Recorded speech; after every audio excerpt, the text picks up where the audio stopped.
சரி.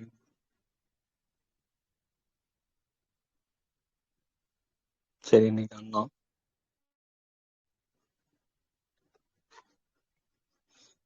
எடுத்தவொடனே ஒரு கோட்ஸ் சொல்லியிருக்காங்க. இது பெரியாருடைய சிந்தனைகள் எல்லாமே வைரம் மாதிரி வலிமையா இருக்கும். ஆனா, அந்த வைரத்துடைய வெளிச்சத்த அண்ணாவுடைய இதயத்தில் காணலாம்னு சொன்னது யார்?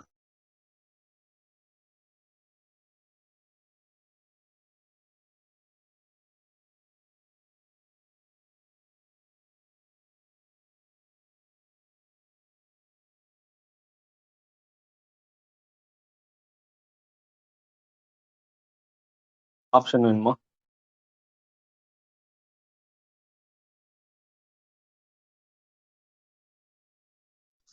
ஓகே. ம். அன்பழகன், நெடுஞ்செழியன், கருணாநிதி, ஸ்டாலின்,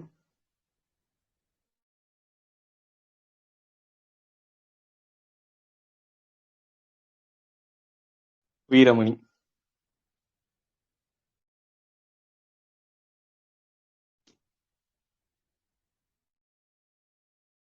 ஓகே. வேற ஏதாவது யாருக்காவது ஆன்சர் இருக்கா?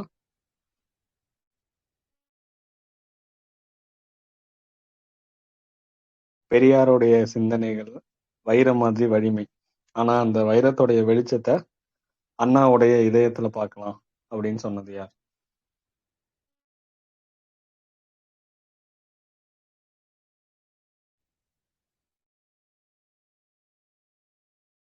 தெரியலையா?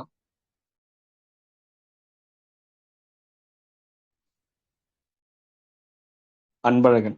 ஓகே.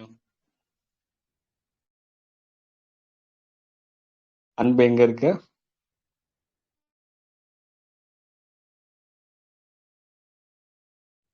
ஹார்ட்ல. ஓகே. அப்படியே ஞாபகம் வச்சுக்கோங்க. அன்புங்கிறது இதயம், ஹார்ட். அப்ப பெரியாருடைய சிந்தனைகள் வைரம் மாதிரி வலிமையானது. ஆனா, அந்த வைரத்துடைய வெளிச்சம் யாரு? அண்ணாவுடைய இதயத்துல பார்க்கலாம் அப்படின்னு சொன்னது அன்பழகன். அன்பழகன். ஓகே. சரி. தமர் என்றும் தான் என்றும் நினைப்பதன்றி தமிழ்நாட்டுடைய, அதாவது சொந்தக்காரங்க அந்த மாதிரிலாம் இல்லாம தமிழ்நாட்டுடைய நலத்துக்காகவே உயிர் உடல்கள் அமைகவென இரவு பகல் உழைக்கும் மேலோன் அப்படின்னு நம்ம அண்ணாவையே சொன்ன மாதிரி இருக்கா? யாரு? பாரதிதாசன் வந்து சொல்லியிருக்காங்க. பாரதிதாசனுடைய பாட்டு.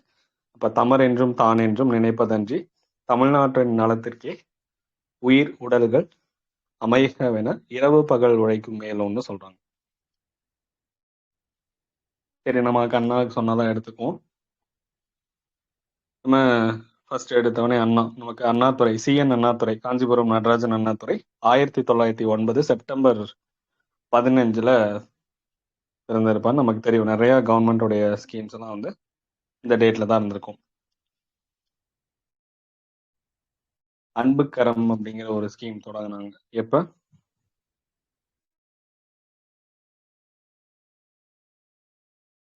அன்புக்கரம் 682 குழந்தைங்க வந்து அதுல பயனடைய போறாங்க, பயனடைகிறாங்க. செப்டம்பர் 15, 2025.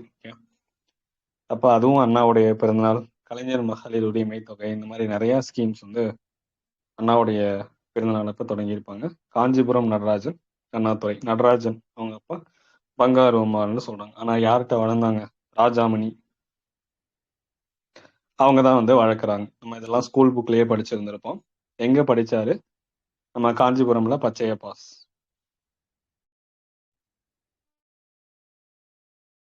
பச்சையப்பா எப்ப உருவாச்சு?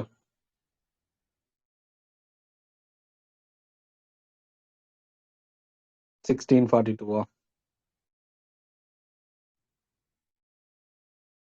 1642. அப்பவே காலேஜ் உருவாயிடுச்சா? 1842. ஓகே. பச்சையப்பாஸ் காலேஜ் வந்து 1842 ஜான் 1. இதெல்லாம் கேட்பாங்க. அப்ப உருவான காலேஜ்.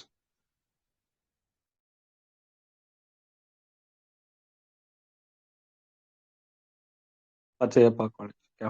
இவரு அண்ணா அண்ணா வந்து அங்கதான் எம்ஏ பிஏ எம்ஏ வந்து அங்கதான் படிக்கிறாரு. 1934. ஓகே. அதுக்கப்புறம் இவருடைய தமிழ் ஆங்கிலம் ரெண்டுலையுமே ஒரு புலமை மிக்கவர். அதனால நல்லா பேச்சாற்றல் நமக்கு தெரியும். மேடை பேச்சுக்கு அண்ணா அப்படின்லாம் சொல்லுவாங்க. அப்ப முதல்ல அண்ணாவுடைய கட்டுரைகள் இது எல்லாமே சிறுகதைகள்லாம் எழுதுறார். அண்ணாவுடைய ஃபர்ஸ்ட் கட்டுரை எது?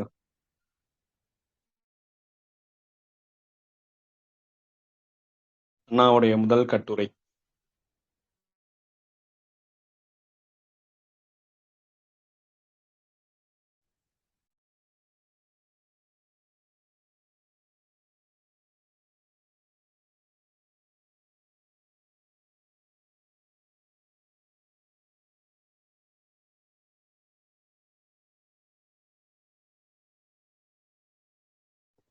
ஆரியமாயா அது புக் இல்லையா? அதெல்லாம் 1943ங்க.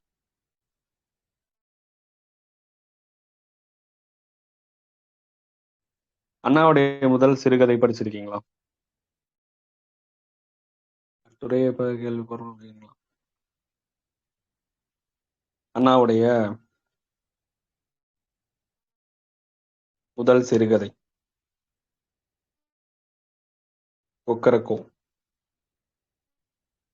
எப்ப? 1934. ஓகேவா?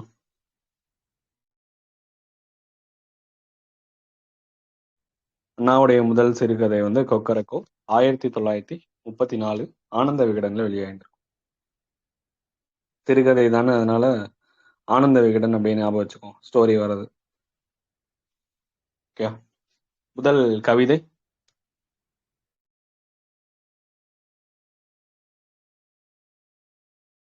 முதல் கவிதை 1937ல காங்கிரஸ் ஊழல். Okay. காங்கிரஸ் ஊழல் 1937 தானே காங்கிரஸ் ஆட்சிக்கு வராங்க. அப்பவே ஊழல் அப்படின்னு சொல்றாரு. எதுல அப்படின்னா விடுதலையில.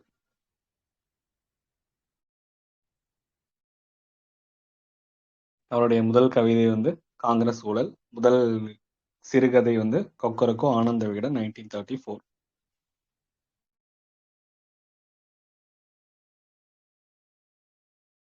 முதல் நாடகம்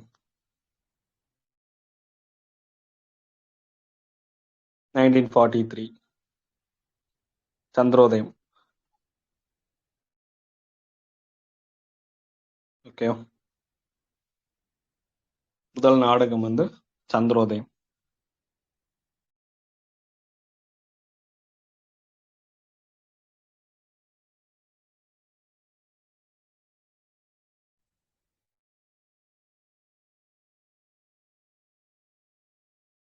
கட்டுரையா தான் சொல்றேன். ஃபர்ஸ்ட் நாவல் எது அப்படின்னா கோமளத்தின் கோபம். கோபம் 34ல, சாரி 39ல.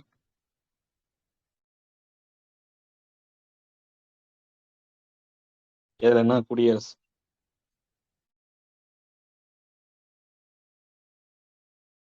கட்டுரையை கேட்டு கடைசி வரை கட்டுரை சொல்ல அப்படிங்கிறீங்களா? அண்ணாவுடைய முதல் கட்டுரை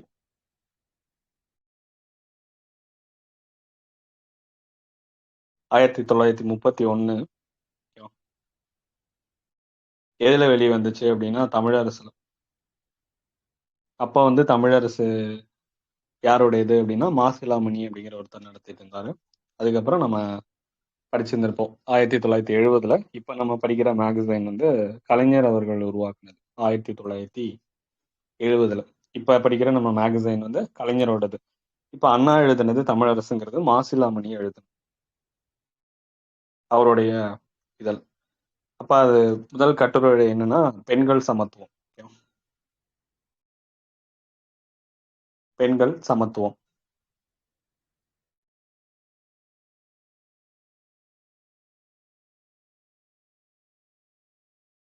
ஓகே.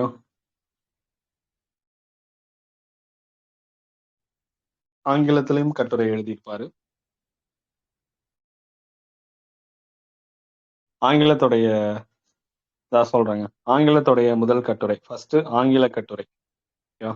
இந்த அளவுக்கு தேவையில்லை, தெரிஞ்சு வச்சுக்கோங்க. அண்ணா பத்தி தானே படிக்கிறோம். Moscow parade. ஓகேவா? Moscow parade.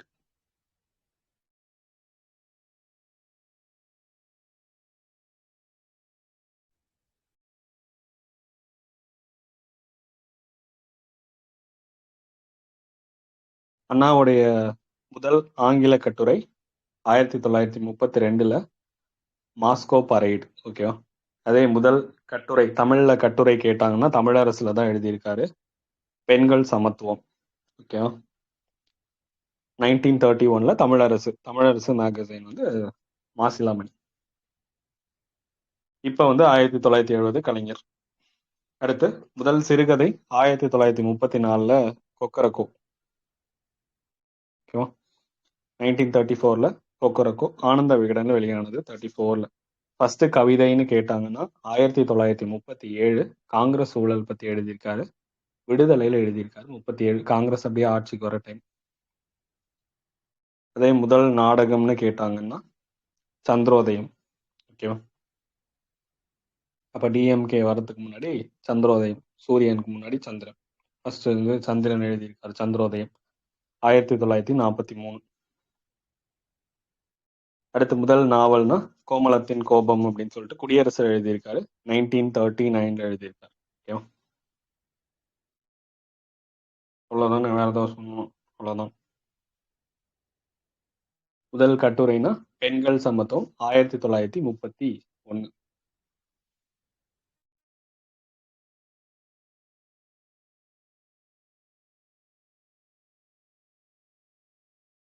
ஃபர்ஸ்ட் நாவலா?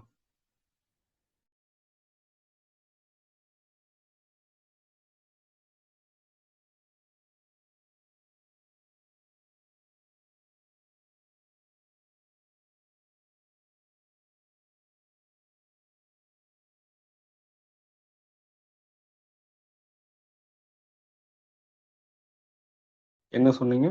அண்ணாவுடைய ஃபர்ஸ்ட் நாவல் இங்கே ஒரு சிறுகதை இல்லையா? செக் பண்ணிட்டு சொல்லுங்க.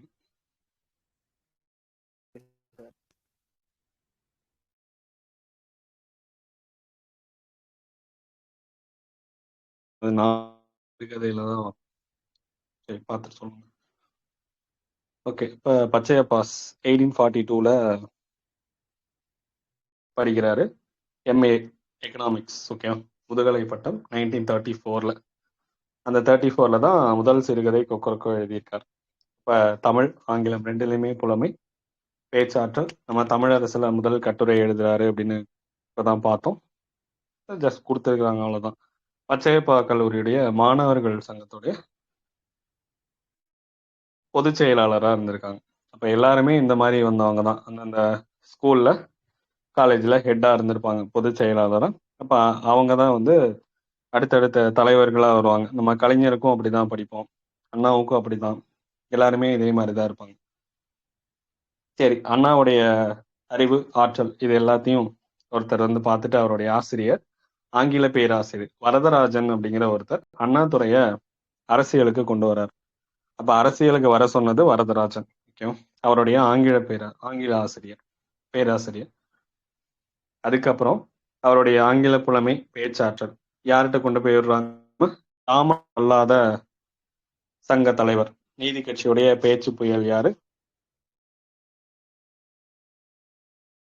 ஆற்காடு ராமசாமி. ஓகே, ராமசாமி அவர்கிட்ட தான் கொண்டு போய் விடுறாங்க. அவங்க வந்து ஏன் அவர்கிட்ட கொண்டு போய் விடணும் அப்படின்னா, நீதி கட்சியுடைய பிரச்சார குழு அதுல பொறுப்பாளராக இருந்தாராம். அதனால வரதராஜன் கொண்டு போய் அண்ணாவை ராமசாமிகிட்ட கொண்டு போய் விடுறாங்க. இவரு போறது நம்ம பெரியார் ஈவேரா, அவரும் ராமசாமி தான். இவரு ஃபர்ஸ்ட் போனது பிரச்சார குழுக்கும், அதுவும் ராமசாமி தான். ஓகேவா? அதுக்கப்புறம் வரதராஜனும் நீதி கட்சியோடைய வெங்கடசாமி இவங்க எல்லாம் தான் என்ன சொல்லித் தராங்க? பிராமணர் அல்லாதவருடைய முன்னேற்றம், நான் பிராமினுடைய வெல்ஃபேர், அரசியல் கட்சி, அந்த சமூக நீதி இதெல்லாமே அவங்க தான் சொல்லித் தராங்க. ஓகே, நேரடியா வரல. அப்ப இவங்க கிட்டலாம் கத்துக்கிட்டு அதுக்கப்புறம் தான் வர்றாரு. அது போக தமிழ் இவ்வளவு நல்லா பேசுறாரு அப்படின்னா அதுக்கான காரணமும் சொல்றாங்க. தமிழ் பேராசிரியர்கள் கந்தசாமியும் திருநாவுக்கரசும். ஓகே, அப்ப திருநாவுக்கரசு நமக்கு தெரியும், ஞாபகம் வச்சுக்கலாம். கந்தசாமி, அப்ப இலக்கிய காதலுக்கான காரணம் கந்தசாமியும் திருநாவுக்கரசும். ஓகே, மணி திருநாவுக்கரசு. அப்ப இதுல அப்படியே ரிவிஷன் பண்ணிக்கோங்க. எங்க வந்து எம்ஏ பட்டம் வாங்கினாரு?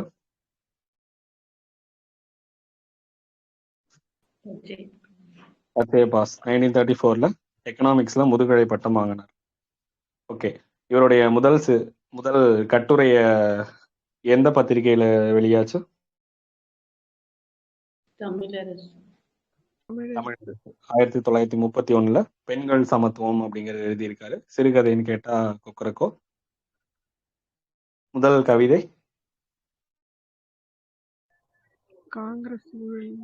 காங்கிரஸ் ஊழல் 1937ல் எழுதியிருந்திருப்பாரு. தமர் என்றும் தான் என்றும் நினைப்பதன்று தமிழ்நாட்டின் நலத்திற்கே உயிர் உடல்கள் அமைகவன அப்படின்னு எழுதினது யாரு? கண்ணதாசன், பாரதிதாசன்.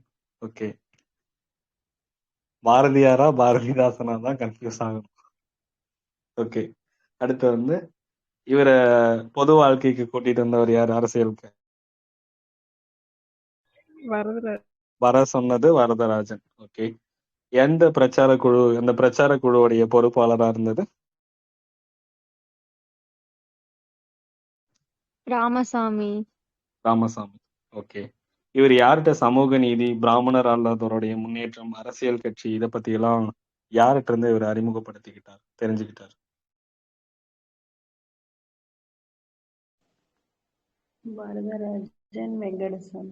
வரதராஜன் வெங்கடசாமி.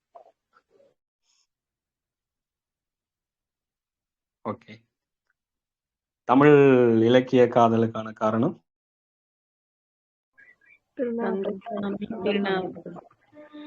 திருநாவுக்கரசும் கந்தசாமி. ஓகே, சரி, அடுத்து இலக்கிய புழமையா. நம்ம ரஷ்ய இலக்கிய அதுவும் நம்ம வாசிப்பாரா? அதுல வாணன் அப்படிங்கிற ஒருத்தர் வந்து ரஷ்ய இலக்கியம் அந்த நூலுக்கு வந்து அணிந்துரை எழுத சொல்லியிருக்காரு. அணிந்துரைன்னா நமக்கு தெரியல, ஒரு புக்கு கம்ப்ளீட் பண்ணிட்டு அதை முன்னாடி ஒரு இன்ட்ரோடக்ஷன், அவரை பத்தி, அதாவது ஆத்தரை பத்தி இன்னொருத்தர், ஆத்தருடைய க்ளோஸ் யாரோ ஒருத்தர் வந்து அணிந்துரை கொடுத்துருந்துருப்பாங்க. அப்ப அதுக்காக அண்ணாட்ட கொண்டு வந்து கொடுக்குறாங்க. இப்ப வாணன் எழுதுன ரஷ்ய இலக்கியத்துக்கு அணிந்துரை எழுதுறார். ரஷ்ய இலக்கியம் மாளிகையில சான்றோராக இருந்தவர்களுக்கு மாளிகையுடைய வாசம் பெற்ற பேனான் தூக்கி தந்த கழிப்பு பானம் கிடையாது. பசியோடவும் பட்டினியோடவும் பாதகரோடும் அந்த பாதிரியுடனும் போராடி செய்து கொண்டிருந்தவர்களுக்காக தீட்டப்பட்ட திருவாசகம் அப்படின்னு சொல்லியிருக்காரு. அந்த மாளிகையில இருக்கவங்களுக்காக எழுதப்படல, பசியோட பட்டினியோட இருக்கக்கூடியவங்களுக்கு எழுதப்பட்ட வந்து இந்த ரஷ்ய இலக்கியம் அப்படின்னு சொல்றாங்க. ஓகேவா? யார் எழுதுனது? வாணன் எழுதுனது. ஞாபகம் வச்சுக்கோங்க. சரி, அதுக்கப்புறம் நீதி கட்சியில எப்ப அண்ணா சேர்றாரு?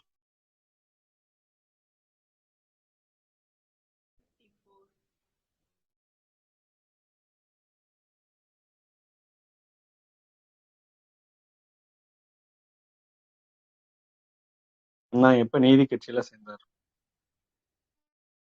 34. ஒருத்தர் ஒண்ணு சொல்றாங்க. 34 தானா? 35ல இடையில வந்துச்சு இல்லையா?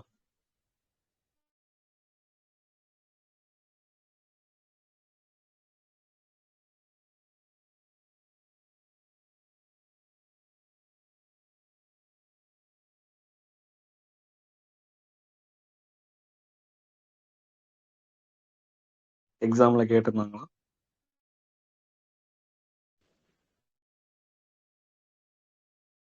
இதுல இந்த டைட்டில் மட்டுமே வச்சு கேட்டிருந்திருப்பாங்க.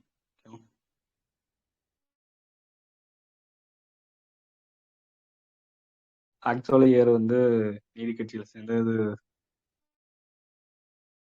35 தான். ஆனா இந்த புக்ல இருக்கிறதுனால அப்படியே கேட்டு வச்சிருப்பாங்க. 35 தான் இயர். வேற வழி இல்லை. அவங்க அப்படி சொன்னா 34 அப்படின்னு சொன்னா நம்மளும் 34 அப்படின்னு சொல்லிக்கணும். ஓகேவா? புக் ப்ரூஃபா? என்னதுங்க புக் ப்ரூஃப்? இந்த புக்கா? 1934. ஆமா, சார் மார்க் ஆக்சுவலாக ஓகே. அப்பதான் மார்க் தருவாங்க. புளியை விரட்டினாங்களா அப்படின்னா இந்த முறத்தை வச்சுதான் புளியை விரட்டினாங்க அப்படின்னு நம்மளும் சொல்லணும். அப்பதான் சோறு. 34ஆ? இப்போ 34. ஆனா ஆக்சுவலி எதுவும் கரெக்டான டேட்டாவும் தெரிஞ்சு வச்சுக்கோங்க. அதுக்குன்னு எல்லாமே நம்ம இந்த புக்ல இருக்குன்னு தப்பாவும் படிச்சுட்டு போகக்கூடாது. சரி, அப்ப 34ல சேர்ந்தாராமாங்க. நீதி கட்சியில சேரட்டும். எங்க பச்சையப்பாஸ் காலேஜ்ல இருந்து இருந்தாரு, நமக்கு தெரியும். அங்கிருந்து அப்படியே நீதி கட்சியில இப்ப 34ல சொல்லியிருக்காங்க. ஆனா அதுக்கு முன்னாடி டைரக்டாலாம் நீதி கட்சிக்கு வரல. இதுக்கு முன்னாடி நம்ம பார்த்துட்டோம். தமிழ் சிலர் சொல்லி தந்தாங்க, சமூக நீதியை சிலர் சொல்லி தந்திருக்காங்க. அது போக இவரை எதுக்கு வந்து பயன்படுத்தினாங்கன்னா ஆங்கில புழமை அப்படின்னு ஒரு வார்த்தை முன்னாடி பயன்படுத்தியிருந்தாங்க. அப்ப ஆங்கிலம் தமிழ் ரெண்டுமே புழமை. நிறைய பேர் டிரான்ஸ்லேட்டருக்காகவும் பத்திரிகை எழுதுறதுக்காகவும் யூஸ் பண்ணாங்க. அப்படி ஒருத்தர் சென்னை மாநகராட்சியோடைய மேயரா இருந்தவர் வந்து வாசுதேவ் அப்படிங்கிற ஒருத்தர். அவருடைய ஆங்கில பேச்சை தமிழ்ல மொழிபெயர்க்கிறதுக்கு நம்ம எடுத்தவொடனே பெரியார் தான் டிரான்ஸ்லேட்டா, பெரியாருக்கு தான் போனார்னு சொல்லக்கூடாது. அப்ப வாசுதேவ் அப்படிங்கிற ஒருத்தர் சென்னை மாநகராட்சி மேயரா இருந்தப்ப நீதி கட்சியுடைய இவருடைய பேச்சுக்கள் எல்லாத்தையும் தமிழ்ல மொழிபெயர்த்து கொடுக்கறதுக்காக அண்ணாதுரையை கூப்பிட்டு வந்திருக்காரு. ஓகேவா? அது போக இவர் பேசுனது வச்சு வாசுதேவ் வந்து என்ன பண்றாரு, இவர் பேசுனதுல அட்ராக்ட் ஆகி அவருடைய இதழை இவர்கிட்ட ஒப்படைக்கிறார். இதெல்லாம் நடத்தக்கூடிய பொறுப்பு இவர்கிட்ட ஒப்படைக்கிறாங்க. அது என்ன இதழ் அப்படின்னா பாலபாரதி. ஓகேவா? மறந்துடும்ல?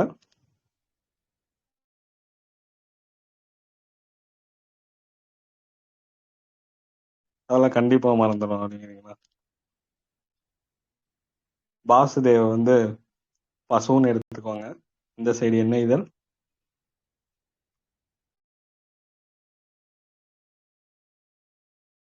மில்க். ஓகே, பால். அப்ப பசு, பால் அப்படிங்கிறத ஞாபகம் வச்சுக்கோங்க. வாசுதேவ், பாலபாரதி. ஓகேவா? அப்ப அதுல வந்து இதெல்லாம் நடத்தக்கூடிய பொறுப்பு இவர் தான் கொடுத்தாருங்கிறத ஞாபகம் வச்சுக்கலாம். அதே மாதிரி காஞ்சி மணிமொழியார் அவர் உருவாக்குன நவயுகம் அப்படிங்கிற இதழுக்கும் இவர் வேலை செஞ்சிருக்காரு.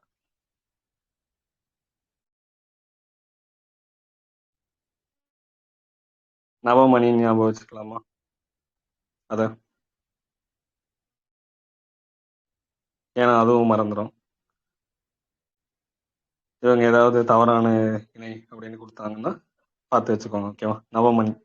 அப்ப காஞ்சி மணிமொழியார் யூஸ் பண்ணது அவருடைய இதழ் நவயுகம், அதுலயும் இருந்திருக்காரு. அடுத்து பொப்பிழியாசர் நடத்திட்டு வந்த இதழுக்கும் அண்ணா வந்து வேலை செஞ்சாராம்.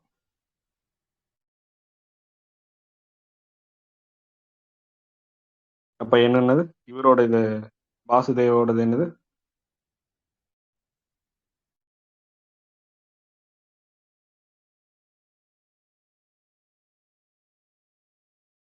வாசுதேவோடைய இதழ்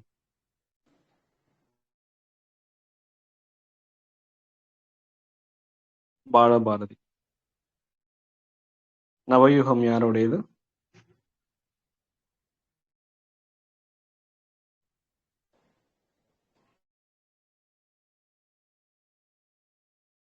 நவயுகம் வந்து காஞ்சி மணிமொழியார். பொப்பிழியரசர் நடத்திட்டு வந்தது எதுன்னா ஜஸ்டிஸ். பொப்பிழியரசர் முதலமைச்சர் சொன்னாங்கல்ல, கடைசியில வந்து ஜஸ்டிஸ் வந்து அவருடைய கண்ட்ரோல்ல இருந்திருக்கும். அப்ப யார் அதை வந்து அதுல துணை ஆசிரியரா நியமிப்பாரு அப்படின்னா யார்? அண்ணா. ஓகேவா? அப்ப அந்த இதழ் பேரு கொடுக்காம விட்டுருப்பாங்க. அது வந்து ஜஸ்டிஸ் தான். அந்த இதழுடைய துணை ஆசிரியர் வந்து நம்ம அண்ணா தான். பாருங்க, இவ்வளவு இதழ்ல வேலை செஞ்சிருக்காரு. இதுவே வரிசைப்படுத்துக அப்படின்னு கேட்டா பார்த்து வச்சுக்கோங்க. அதுக்கப்புறம் பெரியாருடைய விடுதலை, குடியரசு எல்லாமே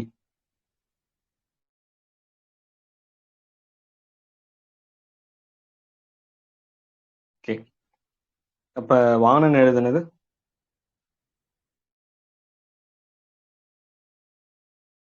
வாணன்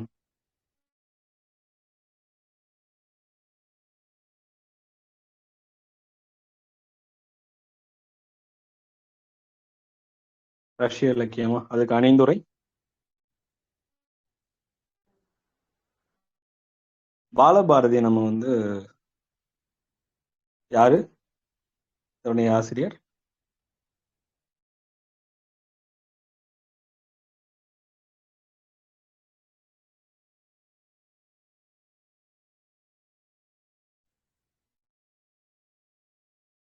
அப்படியா? ஆவேசுவது இல்லையா?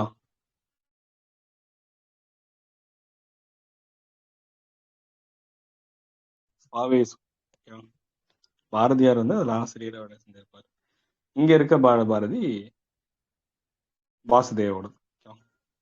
அது வேறு, இது வேறு. சரி, அதனால கன்ஃபியூஸ் பண்ணிக்காதீங்க. அடுத்து 1934 நீதி கட்சியில முறைப்படி சேர்ந்தார்னு சொல்றாங்க. அவங்க அப்படி சொல்லியிருக்கறதுனால நம்மளும் அப்படியே எடுத்துக்குவோம்.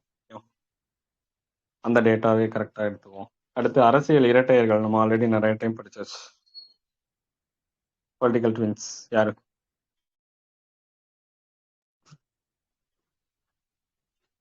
எஸ்பிபியா நம்ம படிச்சிருந்திருப்போம்ல, பாலசுப்ரமணியம். சண்டே அன்னைக்கு டிவியில பார்ப்போம் அப்படின்னு சொல்லிட்டு. அப்ப எஸ்பிபி அவர் தான் சண்டே அப்சர்வர் பத்திரிகையுடைய ஆசிரியர் பாலசுப்ரமணியம். டிவியில பார்ப்போம்னு படித்தோம். இப்போ அந்த டிவி நாதன்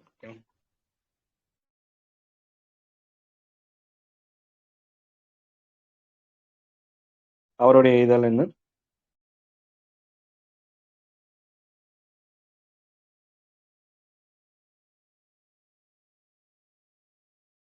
டிவி நாதனோட.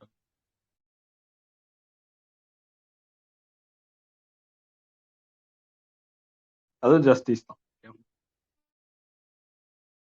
அவரும் ஜஸ்டிஸோடைய ஆசிரியர் தான், டிவி நாதன். இப்போ இவ்வளோ இதழ்களில் வேலை செஞ்சிருக்காரு, பார்த்து வச்சுக்கோங்க.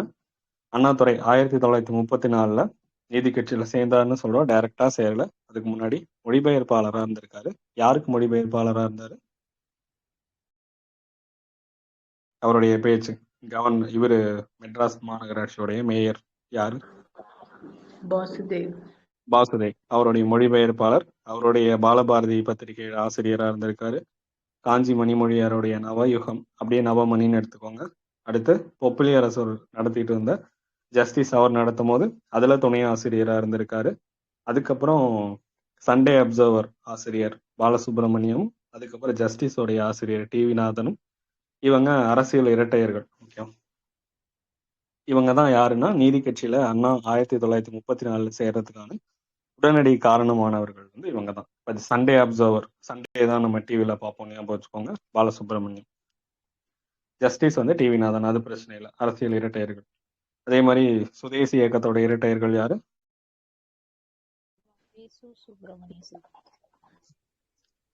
வஉசி.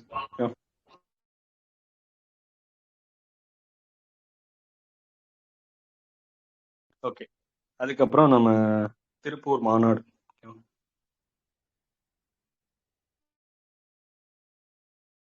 திருப்பூர் என்ன மாநாடு?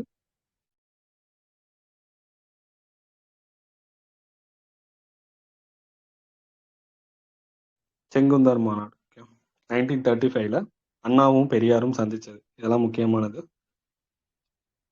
1935 அண்ணாவும் பெரியாரும் சந்திச்சது எங்க அப்படின்னா இந்த மாநாட்டில் தான். நீதி கட்சியை விட்டு சுயமரியாதை இயக்கத்துல சேர்ந்தாரா அண்ணா கேட்பாங்க.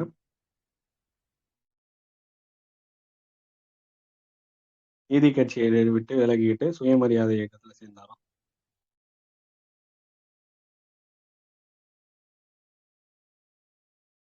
நோ. ஓகே, நீதி கட்சியை விட்டு சுயமரியாதை இயக்கத்துல சேரல. அங்க பெரியார மீட் பண்றாரு. 1935 வந்து மீட் பண்றாரு. ஓகே, திருப்பூர்ல செங்குந்தர் மாநாட்டுல மீட் பண்றாங்க. அப்ப அங்க வந்து பெரியாருடைய முற்போக்கு கருத்துக்கள் அங்க அவரு வந்து அட்ராக்ட் ஆகுறாரு. இவரு பேசுனதுல அவர் அட்ராக்ட் ஆயிருந்திருப்பாரு. அப்ப 2 பேருக்கும் ஆனா வந்து ஒத்து வருமா அப்படிங்கிறது யோசிச்சுட்டே தான் இருப்பார். ஓகேவா? அப்ப அண்ணாவும் பெரியாரும் மீட் பண்ணது இங்க நம்ம கன்டென்ட்னா அதுதான். திருப்பூர் மாநாடு. ஓகேவா? அத மட்டும் ஞாபகம் வச்சுக்கோங்க. செங்குந்தர் இளைஞர் மாநாடு.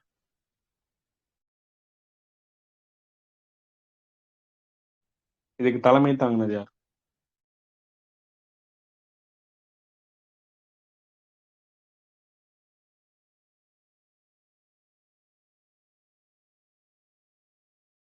சவுந்தரபாண்டியன். ஓகேவா?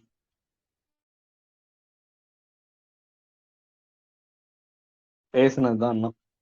பெரியார் வந்து சீஃப் கெஸ்டா போயிருந்திருப்பார்.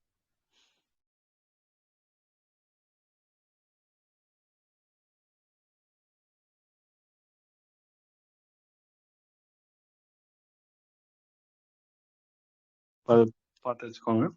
திருப்பூர் செங்குந்தர் மாநாடு.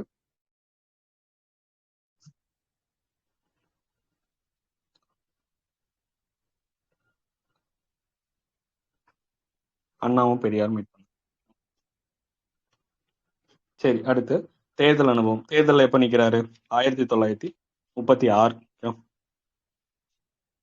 1936ல தேர்தல்ல அரசியலுக்கு வரார். ஏன்னா அரசியல் கட்சி மூலமா பார்ட்டிசிபேட் பண்ணி ஆட்சிக்கு வந்து ஜனநாயகத்துல மாற்றம், சமுதாய மாற்றம் கொண்டு வரணும் அப்படிங்கிறது தான் தேர்தல். அதுக்காக தான் யாரு வாய்ப்பு கொடுக்குறா? குமாரராஜா முத்தையா செட்டியார் அப்படிங்கிற ஒருத்தர் தான் அண்ணாவுக்கு வாய்ப்பு கொடுக்குறாரு. அப்ப 37 இல்லையா, 36 தான் எலெக்ஷன்.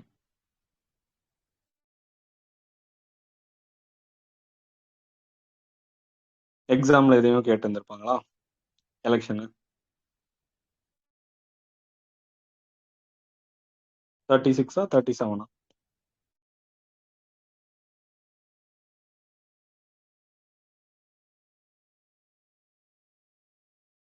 அப்ப 37ல நிக்கலையா? 36ல அந்த வேர்டை கவனிக்கணும். சென்னை மாநகராட்சி அதுக்கான லோக்கல் படி எலெக்ஷன் நடந்திருக்கும். ஓகே, சென்னை கார்பரேஷன்ல உள்ளாட்சி தேர்தல் நடக்குது. அப்ப 36ல பெத்தநாயக்கன்பேட்டை அப்படிங்கிற பகுதியில குமாரராஜா முத்தையா செட்டியார் தான் வாய்ப்பு கொடுக்குறார் அண்ணாவுக்கு. வின் பண்ணிடுவாரா? தோத்துருவார். ஓகே, அதுக்கப்புறம் 37லயும் எலெக்ஷன்ல நிற்பாங்க. நீதி கட்சி மொத்தமாவே தோத்து போயிடும். அப்ப குமாரராஜா முத்தையா செட்டியார் தான் சென்னை மாநகராட்சி பெத்தநாயக்கன்பேட்டையில அண்ணாவுக்கு வாய்ப்பு கொடுத்தவர் தேர்தல்ல. அப்ப இதுல இருந்தா என்ன ஒரு அண்டர்ஸ்டாண்டிங் வராரு. நம்ம பேசினா மட்டும் போதாது, அரசியல்னா என்னன்னு தெரிஞ்சுக்கணும் அப்படிங்கிறது இங்கதான் ஒரு கன்க்ளூஷன். இங்கதான் அவருக்கு தெரியுது. ஏன்னா இது வரைக்கும் பேசியே வந்து நிறைய டிரான்ஸ்லேட் பண்ணி பேசுறத வச்சே ஃபேம் ஆகிட்டு இருக்காங்க. அப்ப அதை வச்சு ஓட்டு போடுவாங்க அப்படின்னு நினைச்சிருந்திருப்பாரு. ஆனா ஓட்டு வந்து இல்ல, உயர்கல. அப்ப பேச்சு மட்டும் போதாதுன்னு சொல்றாங்க. நமக்கு இங்க கண்டென்ட் என்ன அப்படின்னா, பெத்தநாயக்கன்பேட்டை 1936 நிக்கிறாரு எலெக்ஷன். இதுதான் நமக்கு எக்ஸாம்ல கேட்டிருந்தாங்க. 37லயே நிப்பாரு. அந்த பார்ட்டியை வந்து தோத்துரும். அடுத்து துறையூர் மாநாடு 1937. அந்த டைட்டிலே பாருங்களேன். ஓ, இதை வச்சே அப்படியே கேள்வி வரிசைப்படுத்துக அப்படின்னு கேட்கலாம். துறையூர் மாநாடு. அப்ப அப்படியே ஞாபகப்படுத்துங்க, எப்ப நீதி கட்சியில சேர்ந்தாரு?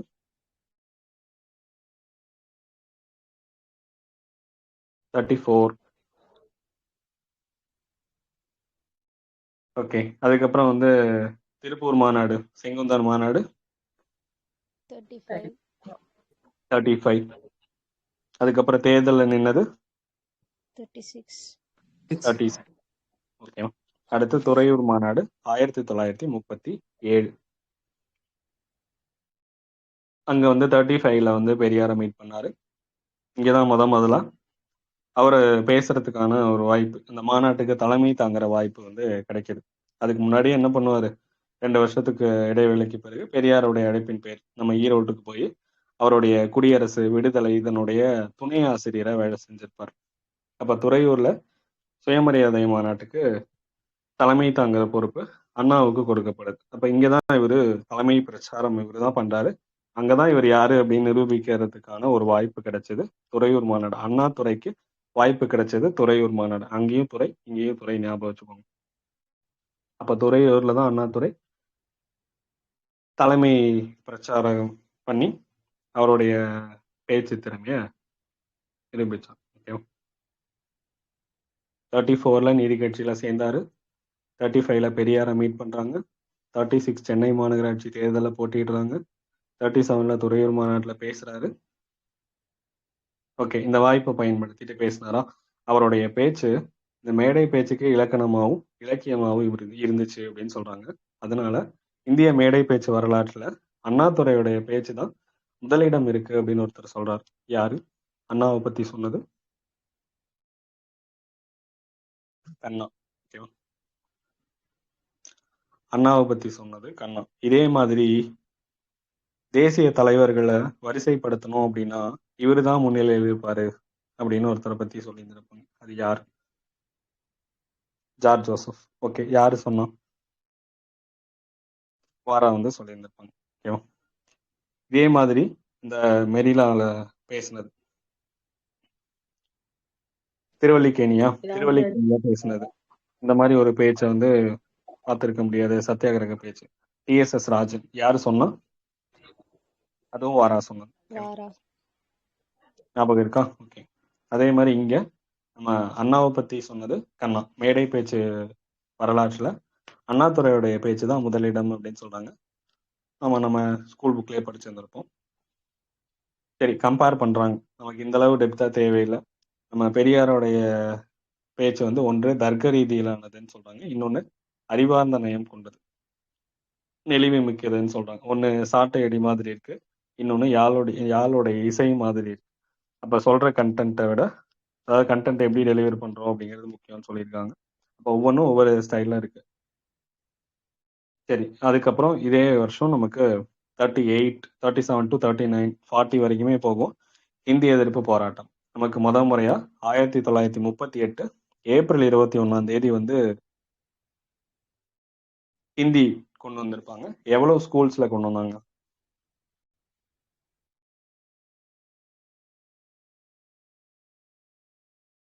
125. 125 உயர்நிலை பள்ளிகள்ல கொண்டு வந்திருப்பாங்க. அப்ப ராஜாஜி தான் வந்து சிஎம் இருந்தார், தெரியும் நமக்கு. அப்ப ஹிந்தியோடைய அரசாணை 1938 ஏப்ரல் 21. பெரியார் இவங்கெல்லாம் சேர்ந்து போராடுவாங்க. பெரியாரும் அண்ணாதுரையும் கலந்துக்குவாங்க. பெரியாருக்கு 1 வருஷம் சிறை தண்டனையும் அண்ணாவுக்கு 4 மாசம் சிறை தண்டனையும் விதிச்சிருப்பாங்க. இதுதான் அண்ணாவுடைய முதல் சிறைவாசம் அப்படின்னு சொல்றாங்க.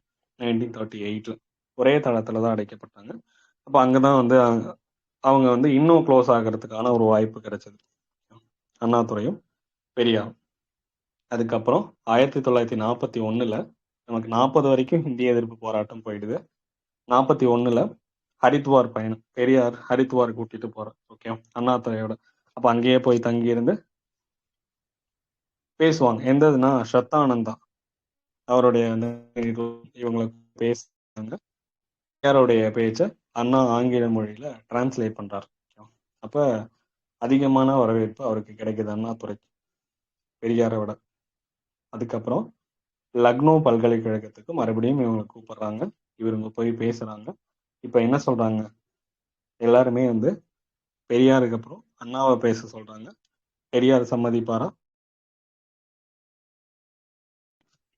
பெரியார் வந்து அப்ப சம்மதிக்கல. ஓகேவா, அவர் வந்து டிரான்ஸ்லேட்டர், மொழிபெயர்க்க வந்து மட்டும்தான் வந்திருக்காரே தவிர அவர் பேச்சாளராக வர கிடையாது அப்படின்னு சொல்லிடுவார்.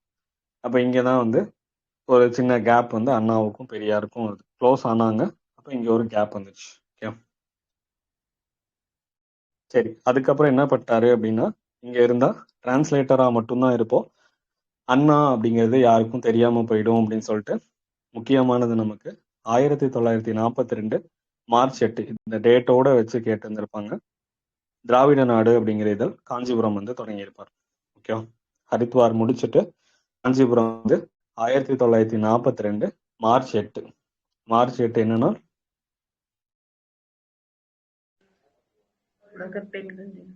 உலக பெண்கள் தினம். இதெல்லாம் ஒரு கேள்வியா அப்படிங்கிறீங்களா?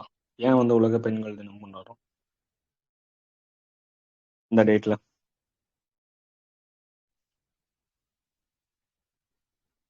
அப்படியே ஒரு ரிவிஷனை போட்டுருங்க. பெண் குழந்தைகள் தினம் எப்ப இந்தியாவோடது?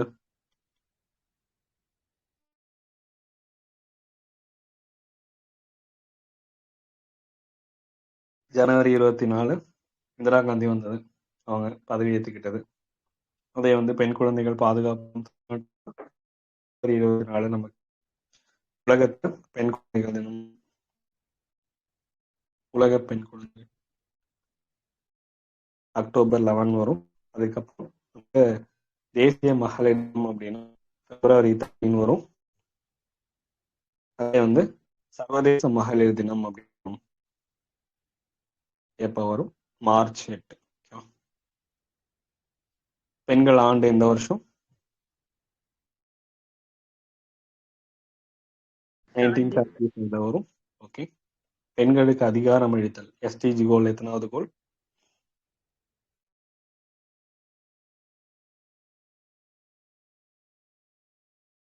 5 or 10?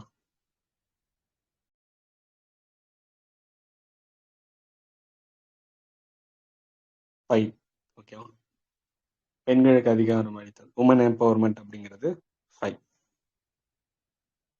10 வந்து ரெடியூஸ் இன்இக்வாலிட்டி, சமத்துவமின்மையை குறைக்கிறது. பெண்களுடைய சமத்துவம், அதுக்கப்புறம் பெண்களுக்கு அதிகாரம் அளித்தல், இதெல்லாம் வந்து எஸ்டிஜி கோல் 5. எஸ்டிஜி கோலுக்கு முன்னாடி என்ன இருந்துச்சு 2000 இருந்து 2015 வரைக்கும்? மில்லினியம் டெவலப்மெண்ட் கோல்ஸ் இருந்துச்சா? ஓகே, எம்டிஜி அப்படின்னு சொல்லுவாங்க. நம்ம 2015 இருந்து 2030 வரைக்கும் சஸ்டைனபிள் டெவலப்மெண்ட் கோல் வச்சிருக்கோம். எதனுடைய விளைவு சஸ்டைனபிள் டெவலப்மெண்ட் கோல்ஸ்?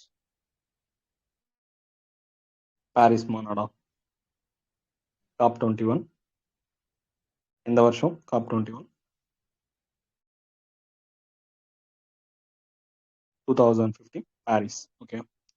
அதே காப் பாரிஸ்ல வந்து என்ன சொல்லியிருந்திருப்பாங்க? சூரிய ஒளி சக்தியை வந்து பயன்படுத்தணும் அப்படின்னு சொல்லியிருந்திருப்பாங்க. மரபு சார்ந்த ஆற்றல்ல இருந்து விலகி இருக்கணும், பசுமை ஆற்றலுக்கு திரும்பணும். அதனால சூரிய சக்தி வச்சு நம்ம ஒரு அலையன்ஸ் உருவாக்கணும் அப்படின்னு சொல்லிட்டு 2015 நம்ம உருவாக்கணும் இன்டர்நேஷனல் சோலார் அலையன்ஸ். 2015 அதனுடைய ஹெட் குவார்டர்ஸ் இங்க இருக்கு, குருகிராம். ஓகே, ஹரியானாவா? அதில் குருகிராம் இருக்கும். 2015 நம்ம தொடங்கணும். அதாவது Tropic of Cancer, Tropic of Capricorn, நம்ம கடக ரேகைக்கும் மகர ரேகைக்கும் இடைப்பட்ட நாடுகள், அதுல வந்து டைரக்டா வந்து சூரியனுடைய கதிர்கள் செங்குத்தா விழுகும். ஓகே, அதுக்கு மேல போக போக மிதவெப்ப மண்டலம் அங்க கிராஸ் தான் போகும். அப்ப டைரக்டா விழுகிற அந்த சூரியோடைய ஒளியை நம்ம வேஸ்ட் ஆகக்கூடாது, அதையும் சேவ் பண்ணணும் அப்படின்னு சொல்லியிருந்திருப்பாங்க. அதுக்காக தான் இன்டர்நேஷனல் சோலார் அலையன்ஸ் 100 வந்து நேபாளம், அவங்க தான் வந்து எல்லாருமே வந்து ஜாயின் பண்ணியிருந்திருப்பாங்க. இந்த கடக ரேகை மகர ரேகைக்கு இடைப்பட்ட நாடுகள். ஓகே, சரி, நம்ம எதுக்கு ஏதோ கேள்வி கேட்டேன் பார்த்தா சோலார் அலையன்ஸ்ல வந்து நிற்கிறோம். சர்வதேச பெண்கள் ஆண்டு எதுக்காக கொண்டாடுறோம் அப்படின்னு பார்த்து சொல்லுங்க. Okay, March 8. அதுதான் வந்து 1942 மார்ச் 8ஆம் தேதி பெரியாரை விட்டு பிரிஞ்சு காஞ்சிபுரம் வந்து திராவிட நாடு அப்படிங்கிற பத்திரிகையை தொடங்குறார். அது ஒரு வார இதழ்னு சொல்றாங்க.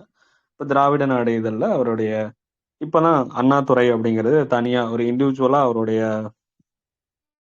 டேலண்ட்டை இப்பதான் வெளிப்படுத்துறாரு.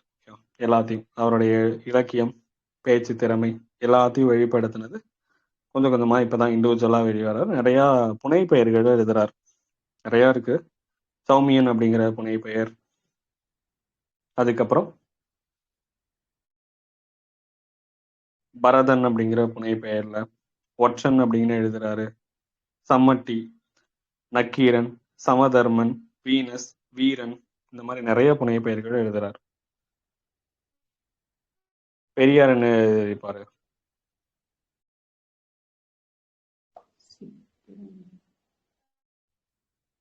சித்திரபுத்திரன். ஓகே, இதே மாதிரி நம்ம பாரதியாருக்கு நிறைய படிச்சிருந்திருப்போம். காளிதாசன், பிஞ்சு காளிதாசன், இந்த மாதிரிலாம் நிறைய எழுதியிருப்பார்.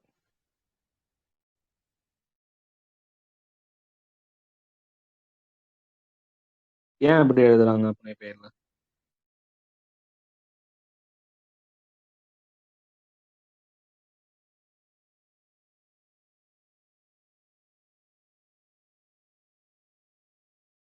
சேஃப்டிக்காகவா? பிரிட்டிஷோடைய. ஓகே,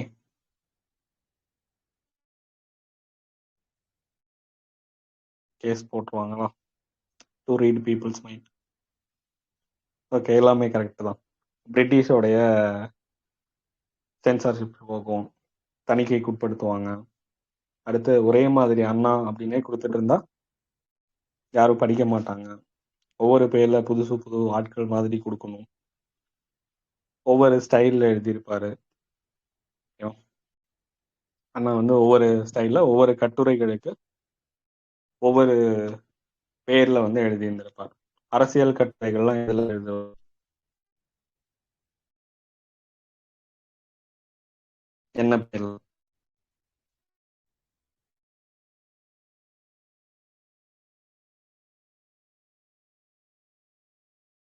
பேரை வச்சு முடிவு பண்ண முடியாதா? அதான் okay. அரசியல் கட்டுரைகளுக்கு பரதன் எழுதுவார்.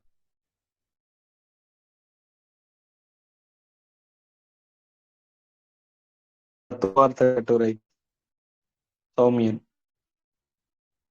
இந்த மாதிரி ஒவ்வொரு ஸ்டைல் ஒரு பேருக்கு வச்சிருக்காரு. அது ரொம்ப ஃபேமஸ் பரதன்.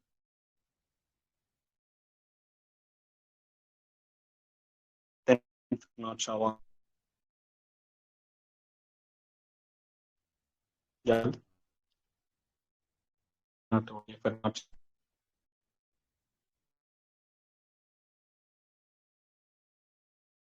படிச்சதில்லை.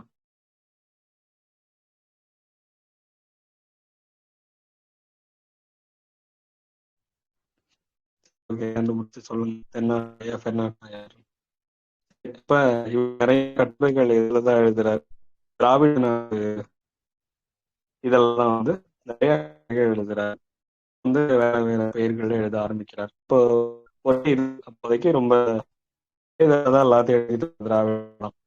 அதுக்கப்புறம் நமக்கு அந்த பத்திரிகைக்கு நிறைய பேர் ஹெல்ப் பண்றாங்க, வந்து சேர்றாங்க. ராமரங்கன் அப்படிங்கிற ஒருத்தர், அதுக்கப்புறம் பிள்ளை, இவங்க join பண்ணாங்க அண்ணாதுரைக்கு ஹெல்ப் பண்றதுக்காக. இப்ப தனியா எழுதியவர், இப்ப ஆட்கள் நிறைய சேர ஆரம்பிச்சிட்டாங்க.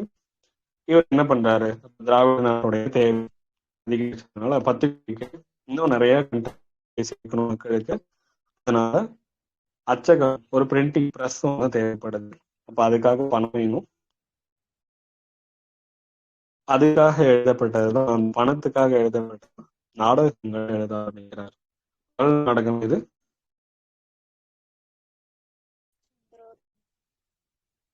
என்ன? சந்திரோதயம். சந்திரோதயம். முதல் நாடகம் வந்து 1943 சந்திரோதயம். அதுக்கப்புறம் ஓர் இரவு அப்படிங்கிற எழுதுறாரு. வேலைக்காரி, அந்த சமூகத்துடைய ஒடுக்கப்பட்ட சமூகம் அப்படிங்கிறது, அதை வெளிப்படுத்துறதுக்காக. சிவாஜி கண்ட இந்து ராஜ்யம், நீதி தேவன் மயக்கம், நம்ம கம்பராமாயணத்துல கம்பருடைய பிழைகள், காதல் ஜோதி, அதுக்கப்புறம் பாவையின் பயணம், குமாஸ்தாவின் பெண், கொலைகாரியுடைய குறிப்புகள், எல்லாமே பெண்கள் ரிலேட்டடாவே வருது பாருங்க. வேலைக்காரி, அதுக்கப்புறம் பாவை, காதல் ஜோதி, கொலைக்காரி, குமாஸ்தாவின் பெண், ஈஸியா வந்து அண்ணா அப்படின்னு எடுத்துக்கோங்க. அது போக நல்ல தம்பி எழுதியிருப்பாரு. இந்த மாதிரி நிறைய கதை நாடகங்கள் எழுதியிருந்திருப்பாரு அண்ணாதுரையோட. இப்போ இதெல்லாம் எதுக்காக அப்படின்னா, பிரிண்டிங் ப்ரெஸ் வாங்குறதுக்காக, அந்த பண தேவையை பூர்த்தி பண்றதுக்காக எழுதியிருப்பாரு.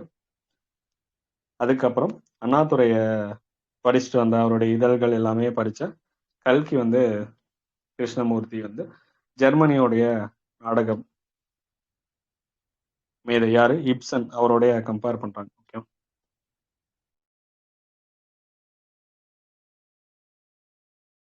யாரு?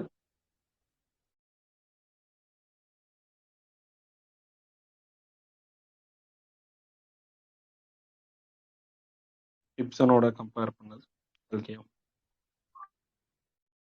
கல்கி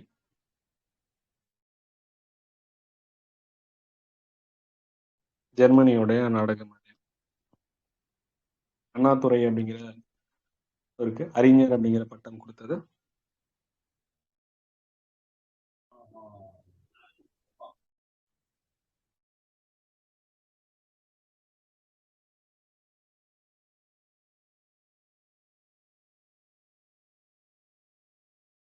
பாரதிதாசன். ஓகே, இவர் அறிஞர் சொல்லியிருந்திருப்பாரு. அவரு புரட்சி கவி சொல்லிடுவாரா?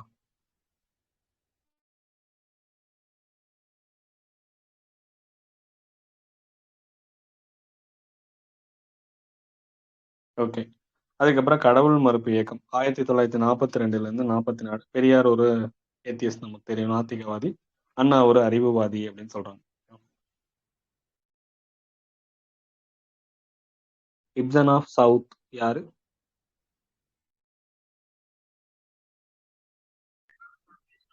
இப்சன் ஆஃப் சவுத்.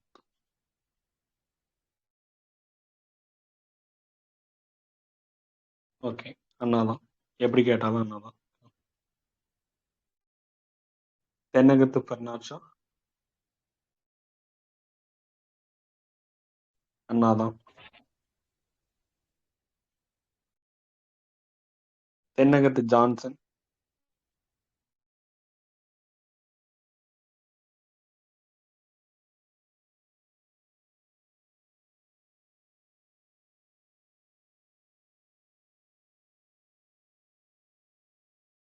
அதுவும் அண்ணாதான். பெர்னாட் ஷா வந்து எதுக்காக சொன்னாங்க? அரசியலுக்காக.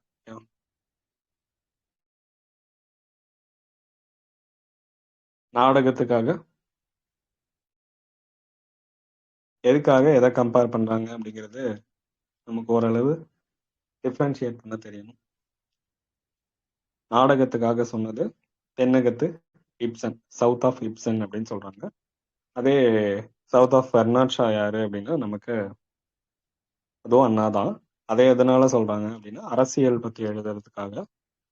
அகராதி, அவருடைய அகராதி மொழி புலமை. இதுக்காக என்னன்னு சொல்றாங்கன்னா ஜான்சன் சொல்றாங்க. இப்ப ஒவ்வொருத்தருடைய அண்ணாவை கம்பேர் பண்றோம்.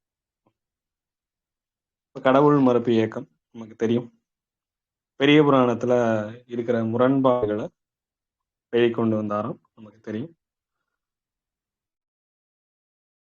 அண்ணாதுரை வந்து பெரியாருடைய பகுத்தறிவு குறிக்கோள் எல்லாமே ஏத்துக்கிட்டாராம். ஆனா அவருடைய அந்த பகுத்தறிவு அடையறதுக்கான வழியை அவர் ஏத்துக்கல அப்படின்னு சொல்றாங்க. சிம்பிளா காந்தியடிகள் சொன்ன மாதிரி முடிவும் அதை அடையறதுக்கான மார்க்கம் வழியும் எப்படி இருக்கணும், தூய்மையா இருக்கணும் அப்படின்னு சொல்லியிருந்திருப்பாரு. அப்ப அதை தான் அண்ணாவும் ஃபாலோ பண்ணாராம். அதுதான் அவரும் நினைச்சாராம். அப்ப பெரியாருடைய பகுத்தறிவு கருத்துக்கள் ஏத்துக்கிட்டான்னா அவர் அதை அடையறதுக்கான வழியை வந்து அண்ணாதுரை ஏத்துக்கலாம். ஓகேவா? அடுத்து 1943 திருச்சி மாநாடு. ஓகேவா? இது என்னன்னு அப்படியே புரியுதா? ஒவ்வொரு அப்படியே ஆர்டரா வந்துட்டு இருக்குது. 34ல அண்ணாதுரை என்ன பண்ணாரு? நீதி கட்சியில ஜாயின் பண்ணாரு. பெரியாருடைய சந்திப்பு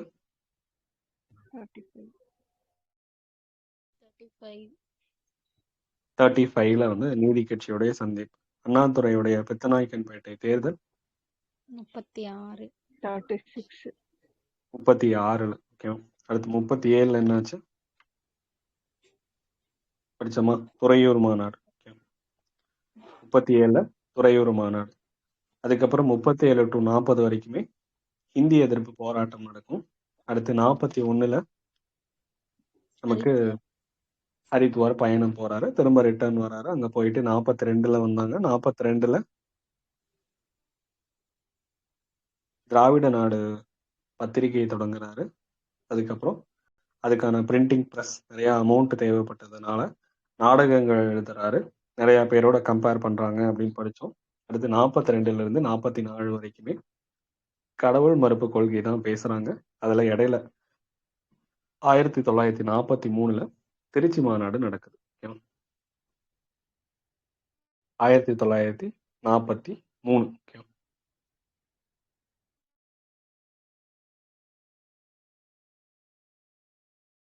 அப்படியே இயரும் ஞாபகம் வச்சுக்கோங்க. ஒன்றும் ஆர்டரா வரிசைப்படுத்துக அப்படின்னு கேட்குறாங்கன்னா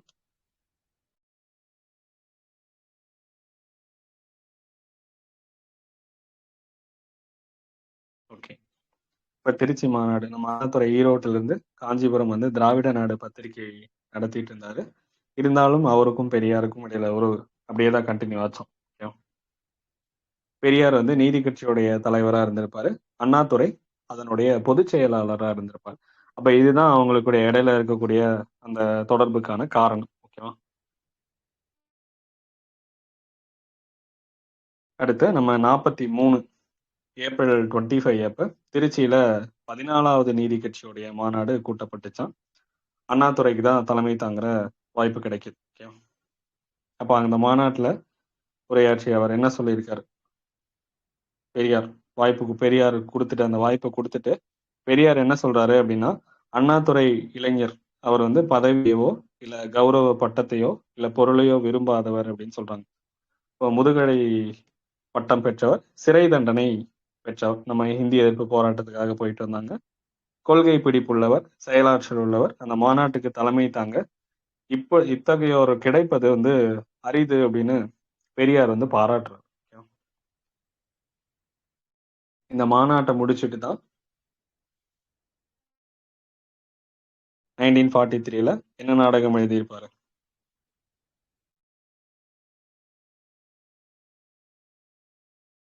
சந்திரோதயம்.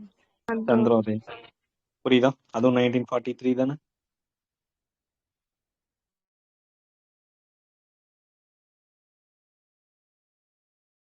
சந்திரோதயம். அந்த நாடகத்துல அண்ணா ராஜாஜி மாதிரி வேஷம் போட்டிருப்பாங்க.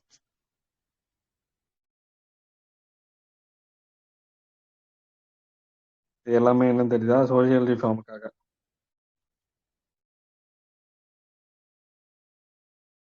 ஏன்னா அவரே வேஷம் போட்டு நடிப்பாரு அப்படின்லாம் படிச்சிருந்திருக்கோம். இப்போ 1943 திருச்சி மாநாடு. இதுக்கு முன்னாடி எந்த மாநாட்டுக்கு அவர் போனாரு, தலைமை தாங்கினாரு?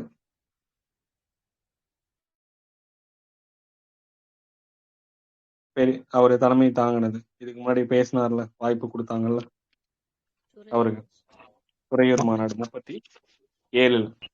அதுக்கப்புறம் வந்து இவருக்கு 43ல அந்த நீதி கட்சியுடைய 14வது மாநாடு,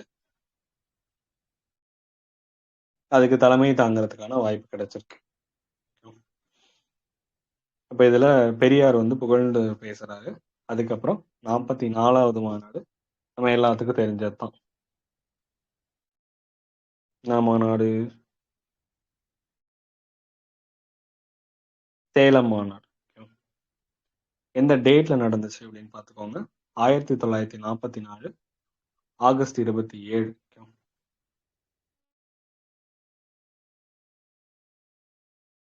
1944 சேலம் மாநாடு நடந்துச்சு. அண்ணா தான் வந்து ரெசல்யூஷன் எடுத்திருந்திருப்பார். அந்த மாநாட்டுல நீதி கட்சி அப்படிங்கிறது திராவிடர் கழகமா பெயர் மாற்றம் செய்யப்பட்டுச்சு. பெரியார் கட்சியுடைய பெயர் மாற்றத்துக்கு முயற்சி செஞ்சார். அப்ப யார் யாரெல்லாம் இதுக்கு எதிர்ப்பு தெரிவிக்கிறாங்க? நீதி கட்சி அப்படிங்கிறத திராவிடர் கழகமா மாத்துறதுக்கு சண்டே அப்சர்வர் பத்திரிகையுடைய ஆசிரியர் யாரு? பாலசுப்ரமணியம். அதுக்கப்புறம் WP சவுந்தரபாண்டியன் எதிர்ப்பு தெரிவிக்கிறாங்க. PT ராஜன் நீதி கட்சியுடைய தலைவர்கள்ல அவரும் ஒருத்தர். அதுக்கப்புறம் KV ரத்தனசாமி, பிரிட்டோ, இத்தனை பேரும் பெரியாருடைய தலைமையை மாற்றுவதற்கான முயற்சி மேற்கொள்றாங்க. ஏன் அப்படின்னா அவங்களுக்கு சமூக சீர்திருத்த இயக்கமா மாத்துறதுக்கு விரும்பல. இவங்க எல்லாமே நீதி கட்சியை ஒரு அரசியல் கட்சியா மாத்தணும் அப்படின்னு தான் நினைச்சாங்க. ஆனா பெரியார் வந்து என்ன பண்றாரு? சமூக சீர்திருத்த இயக்கமா மாத்துறாரு. அப்ப அது இவங்களுக்கு பிடிக்கல. யாருக்கு? Balasubramaniam, WP Soundarapandian, PT Rajan, Ratnasamy, Britto. Okay. இதுல அப்ப அப்போதைய பொதுச் செயலாளராக இருந்த ஒருத்தர் தான் நமக்கு முத்தமிழ் காவலர். யாரு?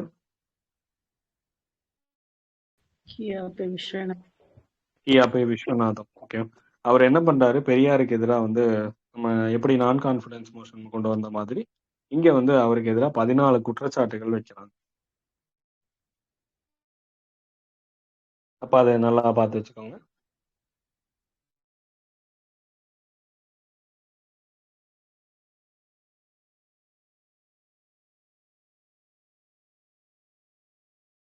யார் யார் எதிர்ப்பு தெரிவிச்சாங்க, அடுத்து யார் யாரு ரெசல்யூஷன் பாஸ் பண்ணாங்க. கியாபே விஸ்வநாதன் தான் நம்ம அண்ணா ரெசல்யூஷன் பாஸ் பண்ணாங்க. கியாபே விஸ்வநாதன் பொதுச் செயலாளராக இருக்காரு. 14 குற்றச்சாட்டுகள் வைக்கிறார்.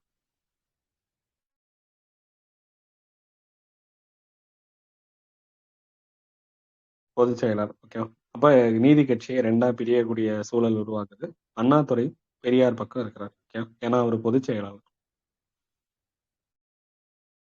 பொதுச் செயலாளரா இருந்ததுனால இவர் பக்கம் தான் இருக்காரு.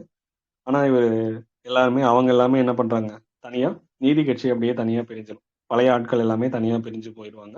இவர் பொதுச் செயலாளர் அப்படிங்கிறனால அவர் கூடயே இருக்கார். அப்ப இதுல இருந்து அண்ணாதுரையை வந்து நீதி கட்சியுடைய மூளை அப்படின்னு சொல்றாங்க. யாரு?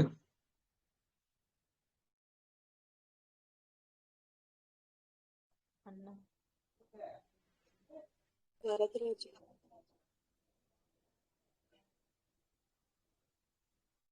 வரதராஜ்.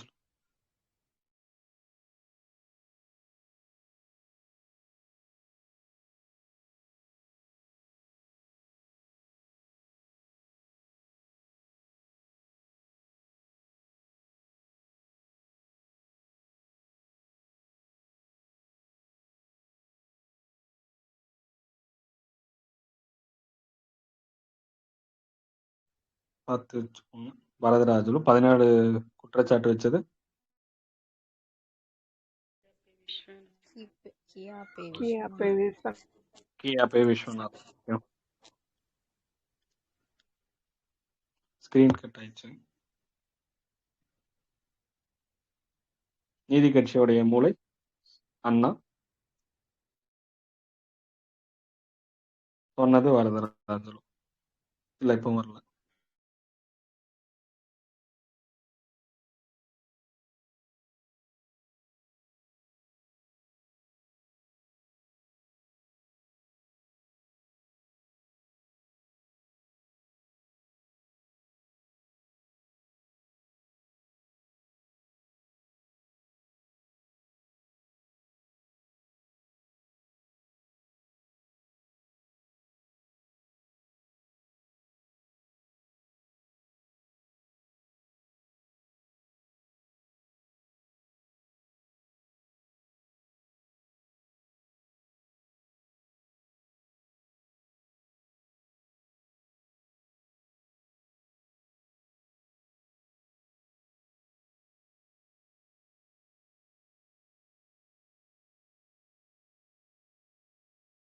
கேட்டேன். சேலம் மாநாடு பார்த்துட்டு இருந்தோமா? 1944 ஆகஸ்ட் 27ல நடந்துச்சு. அதுல என்ன பண்றாங்க, திராவிடர் கழகத்தை, அதாவது நீதி கட்சியை திராவிடர் கழகமா மாத்தணும் அப்படின்னு சொல்லிட்டு அண்ணாஸ் ரெசல்யூஷன் கொண்டு வராங்க. அண்ணா வந்து ரெசல்யூஷன் கொண்டு வராங்க. அதை எதிர்ப்பு தெரிவிக்கிறாங்க. யாரு? சண்டே அப்சர்வர் பத்திரிகையுடைய ஆசிரியர் Balasubramaniam, WP Soundarapandian, PT Rajan, KV Ratnasamy, Britto இவங்கெல்லாம் எதிர்ப்பு தெரிவிக்கிறாங்க. 14 குற்றச்சாட்டுகளை வச்சவர் கியாபே விஸ்வநாதன், முத்தமிழ் காவலர். ஓகே. அப்ப இந்த 14 அப்படிங்கிறது ஒரு ட்ரெண்டா இருந்துச்சாம் அப்போதைய அரசியல் சூழல்ல. இதே 14 வேற எங்காவது வருமா?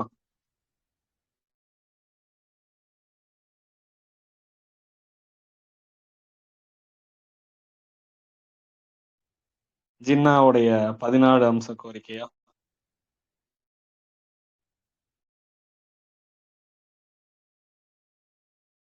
ஓகே. அதுக்கப்புறம் உட்ரோ வில்சன் யாருன்னு தெரியுமா?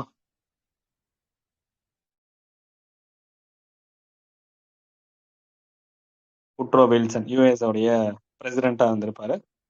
ஃபர்ஸ்ட் வேர்ல்டு வாருக்கு அப்புறம் அந்த என்ன பண்ணியிருந்திருப்பாங்கன்னா 14 பாயிண்ட்ஸ் அவரும் சொல்லியிருந்திருப்பார். ஓகே. 14 அம்ச திட்டம். இது ஒரு ட்ரெண்டா இருந்துச்சு அப்படின்னு சொல்றாங்க. நம்ம உலகப்போர் அமைதியை நிலைநாட்டுறதுக்காக 14 அம்ச திட்டத்தை அவர் கொண்டு வந்திருப்பாரு. அதே மாதிரி 15 பாயிண்ட் ப்ரோக்ராம் அப்படின்னா 20 பாயிண்ட் ப்ரோக்ராம் அப்படின்னு நம்ம ஒவ்வொன்றும் படிச்சிருந்திருப்போம். அது அந்தந்த அவங்க உருவாக்குறது தான். ஓகே. அப்ப ட்ரெண்ட்ல இருந்தது இந்த 14 பாயிண்ட் 14 அம்ச. அப்ப குற்றச்சாட்டு இங்க வைக்கிறாங்க அண்ணாவுக்கு எதிராக. இந்திரா காந்தி இது 1975. என்னது 15 20 20 பாயிண்ட். ஓகேவா? 15 கிடையாது. சரி. அப்ப நீதி கட்சி 2ஆ பிரிஞ்சிருச்சு. பெரியார் பக்கம் அண்ணா இருந்தாரு, நீதி கட்சியோடைய மூளைன்னு சொல்றாங்க. அடுத்து 1945 மறுபடியும் திருச்சி மாநாடம். நீதி கட்சி வந்து அரசியல் கட்சியான நீதி கட்சியை திராவிடர் கழகம்னு ஒரு சமூக சீர்திருத்த இயக்கமா மாத்திக்கிட்டார். ஆனா அண்ணாவுக்கு அதுல, அதாவது நீதி திராவிடர் கழகமா மாறுச்சு, ஆனா அது சமூக சீர்திருத்த இயக்கமா மாத்தினதுல அண்ணாவுக்கு உடன்பாடு கிடையாது. ஏன் அப்படின்னா அவர் ஆரம்பத்துல இருந்தே என்னதான் சொல்லியிருந்திருப்பாரு, அரசியல் கட்சிக்கு வந்து ஜனநாயகம் அடிப்படையில சமூக சீர்திருத்தத்தை பண்ணணும் அப்படின்னு சொல்லியிருந்திருப்பாரு. அப்ப அவரு ஜனநாயகவாதி, லிபரல் டெமோக்ரேட் அப்படின்னு சொல்றாங்க. இவரு பெரியார் வந்து எப்படி இருந்தாரு அப்படின்னா டிக்டேட்டர்ஷிப் அப்படின்னு சொல்றாங்க, எதேச்சதிகார சர்வாதிகாரம் மாதிரி இருந்தாரு அப்படின்னு சொல்றாங்க. அப்ப இது அண்ணாவுக்கு பிடிக்கல. ஓகேவா? அப்ப அண்ணா கருத்து சுதந்திரம் உடையவர், லிபரல் டெமோக்ரேட்னு சொல்லிட்டாங்க. அப்ப அவருக்கு அரசியல்ல பங்கெடுக்கணும் தான் ஆசை. இப்ப இந்த மாநாடு நமக்கு முக்கியமானது 1945 செப்டம்பர் 29, 30கள்ல திருச்சி மாநாடு நடக்குது. ஓகேவா? 1945ல செப்டம்பர் 29, 30ல திருச்சி மாநாடு நடக்குது. அந்த மாநாட்டுல கருப்பு சட்டை அணியணும் அப்படிங்கிற தீர்மானத்தை கொண்டு வராரு. இப்ப கருப்பு சட்டை அணியணுங்கிற தீர்மானத்தை கொண்டு வந்தது 1945ல திருச்சியில. Okay, September 29, 30ல.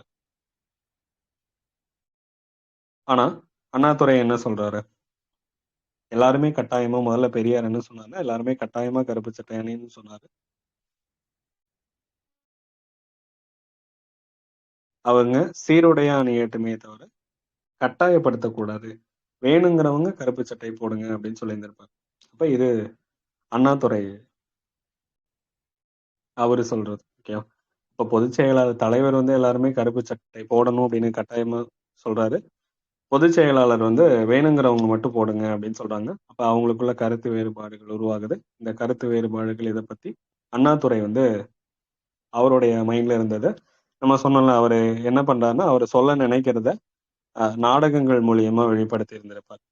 ஓகே, அப்ப சொன்னோம், சந்திரோதயம் நாடகத்துல ராஜாஜி மாதிரி வேஷம் போட்டு நிறைய சொல்லியிருந்திருப்பார். அதே மாதிரி இங்க ராஜபாட் ரங்கத்துறை, மரத்துண்டு, இரும்பாரம் இந்த மாதிரி உருவக கதைகள் எழுதுறார். அப்ப அந்த உருவக கதைகள் மூலியமா அவர் என்ன சொல்ல வந்தாரோ அதை கண்டென்ட்டா சொல்றார். ஓகே, நம்ம கண்ணதாசன் நிறைய எழுதியிருந்திருப்பார்.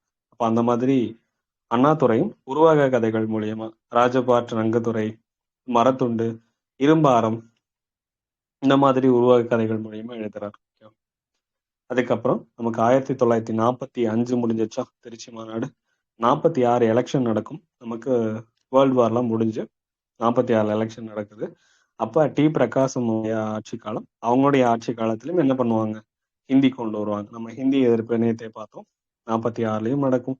அடுத்தடுத்த பீரியட்ல ஓமந்தூர் கொண்டு வருவாரு, குமாரசாமி கொண்டு வருவாரு, அடுத்தடுத்த பீரியட்ல கொண்டு வந்துட்டு தான் இருப்பாங்க. ஒவ்வொரு டைமும் ஹிந்தி எதிர்ப்பு நடந்துட்டு தான் இருக்கும். அப்ப அண்ணாதுரை அந்த ஹிந்தி எதிர்ப்பு போராட்டத்துடைய தளபதியா இருக்கார். ஓகேவா? அப்ப இவருடைய தலைமையில போராட்டம் நடக்குது. அப்ப இது என்னன்னு புரியுதா, ஒரு கான்ஃபிளிக்ட் ஆகுது, பெரியாருக்கும் அண்ணாதுரைக்கும் இடையில ஒரு கான்ஃபிளிக்ட் உருவாகுது. ஆனா அத ஒரு போராட்டம் வந்து சரி பண்ணிடுது. புரியுதா கண்டென்ட்? இவங்களுக்கு இடையில ஏதோ ஒரு கருத்து வேறுபாடு உருவாகுது. அதுக்கப்புறம் ஒரு போராட்டம் வருது. அந்த போராட்டம் மறுபடியும் இவங்களை ஒண்ணு சேர்த்துறது. அங்க ஹரித்துவார்ல நடந்துச்சு. அங்க கருத்து வேறுபாடு காரணமா பிரிஞ்சு இவர் வந்து திராவிட நாடு அப்படின்னு சொல்லி தனியா தொடங்கினாரு. ஆனா திரும்ப என்னாச்சு, நமக்கு அந்த தலைமை தாங்கிறது, மாநாட்டுக்கு தலைமை தாங்கினது பெரியார் வந்து அண்ணாதுரையை கூப்பிட்டு வந்திருப்பார். அங்க ஒண்ணு சேர்ந்துட்டாங்க. அப்ப மறுபடியும் இங்கேயும் மனக்கசப்பு ஏற்படுது. அந்த கருப்பு சட்டை கொள்கையில கான்ஃபிளிக்ட் உருவாகுது. ஆனா ஹிந்தி எதிர்ப்பு போராட்டத்துல மறுபடியும் ஒண்ணு சேர்ந்துடுறாங்க. அப்ப அண்ணாதுரை தான் 1946 போராட்டத்துடைய தளபதியா இருக்கார். இப்ப 36ல அப்பதான் முறையா எலெக்ஷனுக்கு வந்தார். பெத்தநாயக்கன்பேட்டை எலெக்ஷன்ல நின்னாரு, தோத்தார்.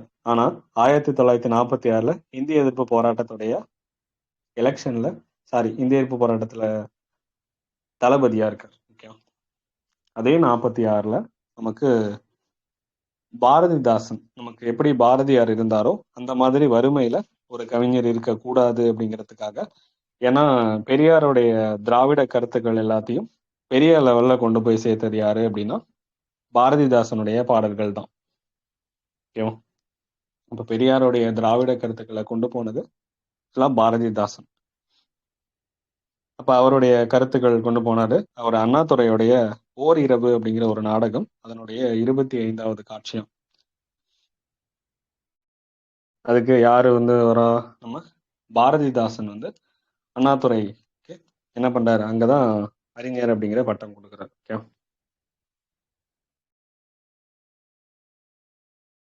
இதை சொன்னது ராணி மைந்தன் அப்படிங்கிறவங்க சொல்லியிருக்காங்க.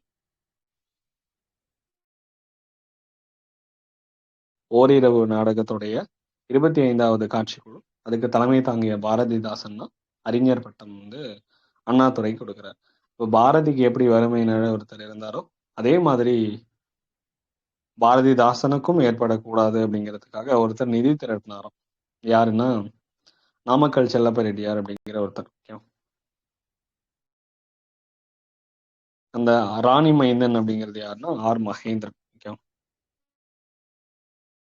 அவர் தான் அந்த புனை பெயர்ல எழுதியிருப்பார்.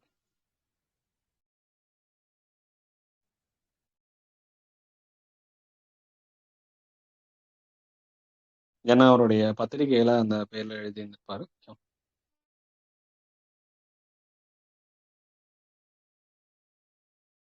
அண்ணா ஒரு சரித்திரம் அப்படிங்கிற புக் எழுதியிருப்பார். அண்ணா ஒரு சரித்திரம்.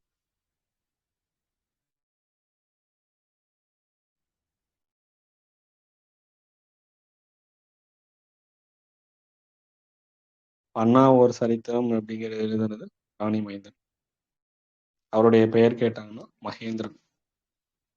அண்ணாவுடைய வாழ்க்கை வரலாறு.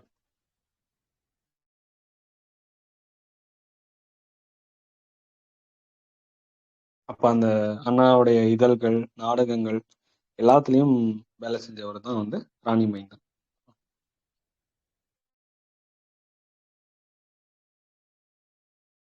இப்ப அண்ணாவுடைய வாழ்க்கை வரலாறு தொகுத்து மொத்தமா அண்ணா ஒரு சரித்திரம் அப்படிங்கிற நூல், ராணி மைந்தன். அந்த அண்ணாவுக்கு வந்து அறிஞர் அப்படிங்கிற பட்டம் கொடுத்ததும் பாரதிதாசன் அதை பத்தி பதிவு பண்ணியிருக்கிறது ராணி மைந்தன். அண்ணாவுடைய மனைவி பேர் என்னங்க?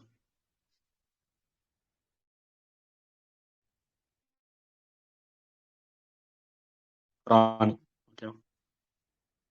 ராணிங்கிற ஒரு இதழ் கூட நடத்தி இருந்திருப்பாரு. அதுல ஆசிரியரா வேலை செஞ்சதுதான் மகேந்திரன். அதுதான் ராணியுடைய மைந்தன் அப்படின்னு சொல்றாங்க. அதனாலதான் அந்த பெயர் வந்துச்சு. பாரதிதாசனுக்காக நிதி திரட்டினது யாரு? நாமக்கல் செல்லப்ப. நாமக்கல் செல்லப்ப ரெட்டியார். அதுல இவரும் ஹெல்ப் பண்றாரு. ஆனா இதுல பெரியாருக்கு உடன்பாடு கிடையாது. 1946 ஜூலை 28. ஜூலை 28 என்ன நாள் படிச்சிருக்கோம் நேத்து? பாதுகாப்பு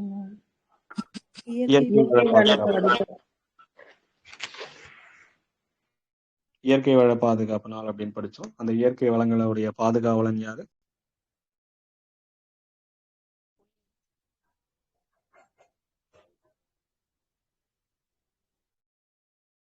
புலியா? புலி தினம் எப்ப?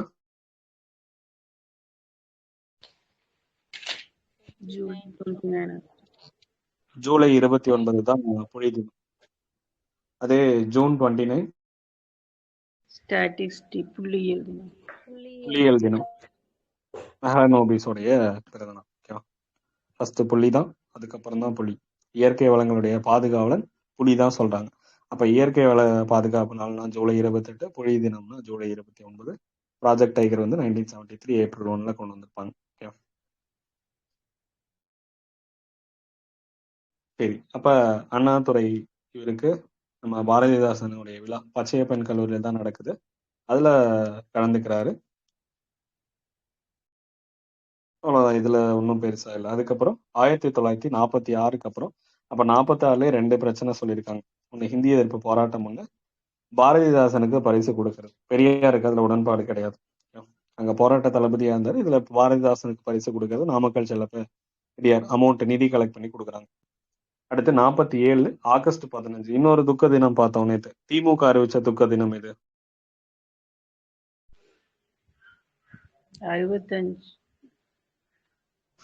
1965 ஜனவரி 26 நம்ம ஆட்சி மொழி சட்டம் அதுக்காக சொல்லியிருந்திருப்பாங்க. இது வந்து 1947 ஆகஸ்ட் 15 வந்து துக்க தினமா அறிவிக்கிறாங்க. பிரிட்டிஷ் பனியா பிராமண ஒப்பந்த நாள் அப்படின்னு சொல்றாங்க. இது பெரியார் வந்து துக்க தினமா அறிவிக்கிறார். நம்ம ஆனந்த சுதந்திரம் அடைந்து விட்டோம் அப்படின்னு டி.கே. பட்டம்மாள் பாடி இருந்திருப்பாங்களா. அப்ப சென்னை மாகாணத்துடைய ஆளுநரா வடநாட்டவர்கள் நியமிக்கப்படுறதுக்கு எதிராக கருப்பு கொடி காமிச்சு போராட்டம் பண்ணாங்க. அப்ப திராவிட பத்திரிகைகள்ல இவரு திரும்ப இதை பத்திலாம் எழுதுறாங்க. கழகத்தையும் யாரையுமே வந்து கலந்து பேசாம தன்னிச்சையா பெரியார் வந்து வெளியிட்ட அறிக்கைக்கு எதிரா ஒரு அறிக்கை வந்து அண்ணாதுரை வெளியிடுறாரு. சுதந்திர தினத்தை இன்ப நாளா கருதணும் அப்படின்னு சொல்றாரு. அப்ப இங்க வந்து இவ்வளோ இதுக்கு முன்னாடி துக்க தினமா அனுசரிங்க அப்படின்னு பெரியார் சொன்னாரு. அதுக்கு ஆப்போசிட் இங்கேயும் ஒரு கான்ஃபிளிக்ட் ஆகுது. அப்ப இன்ப தினமா கொண்டாடுங்க அப்படின்னு இவரு சொல்றாரு. மறுபடியும் என்ன ஆகுது அப்படின்னா ஓமந்தூரார் பீரியட் வந்து ஸ்டார்ட் ஆகும். அதுலயும் வந்து ஹிந்தி கட்டாய பாடமா அறிவிப்பாங்க 1948.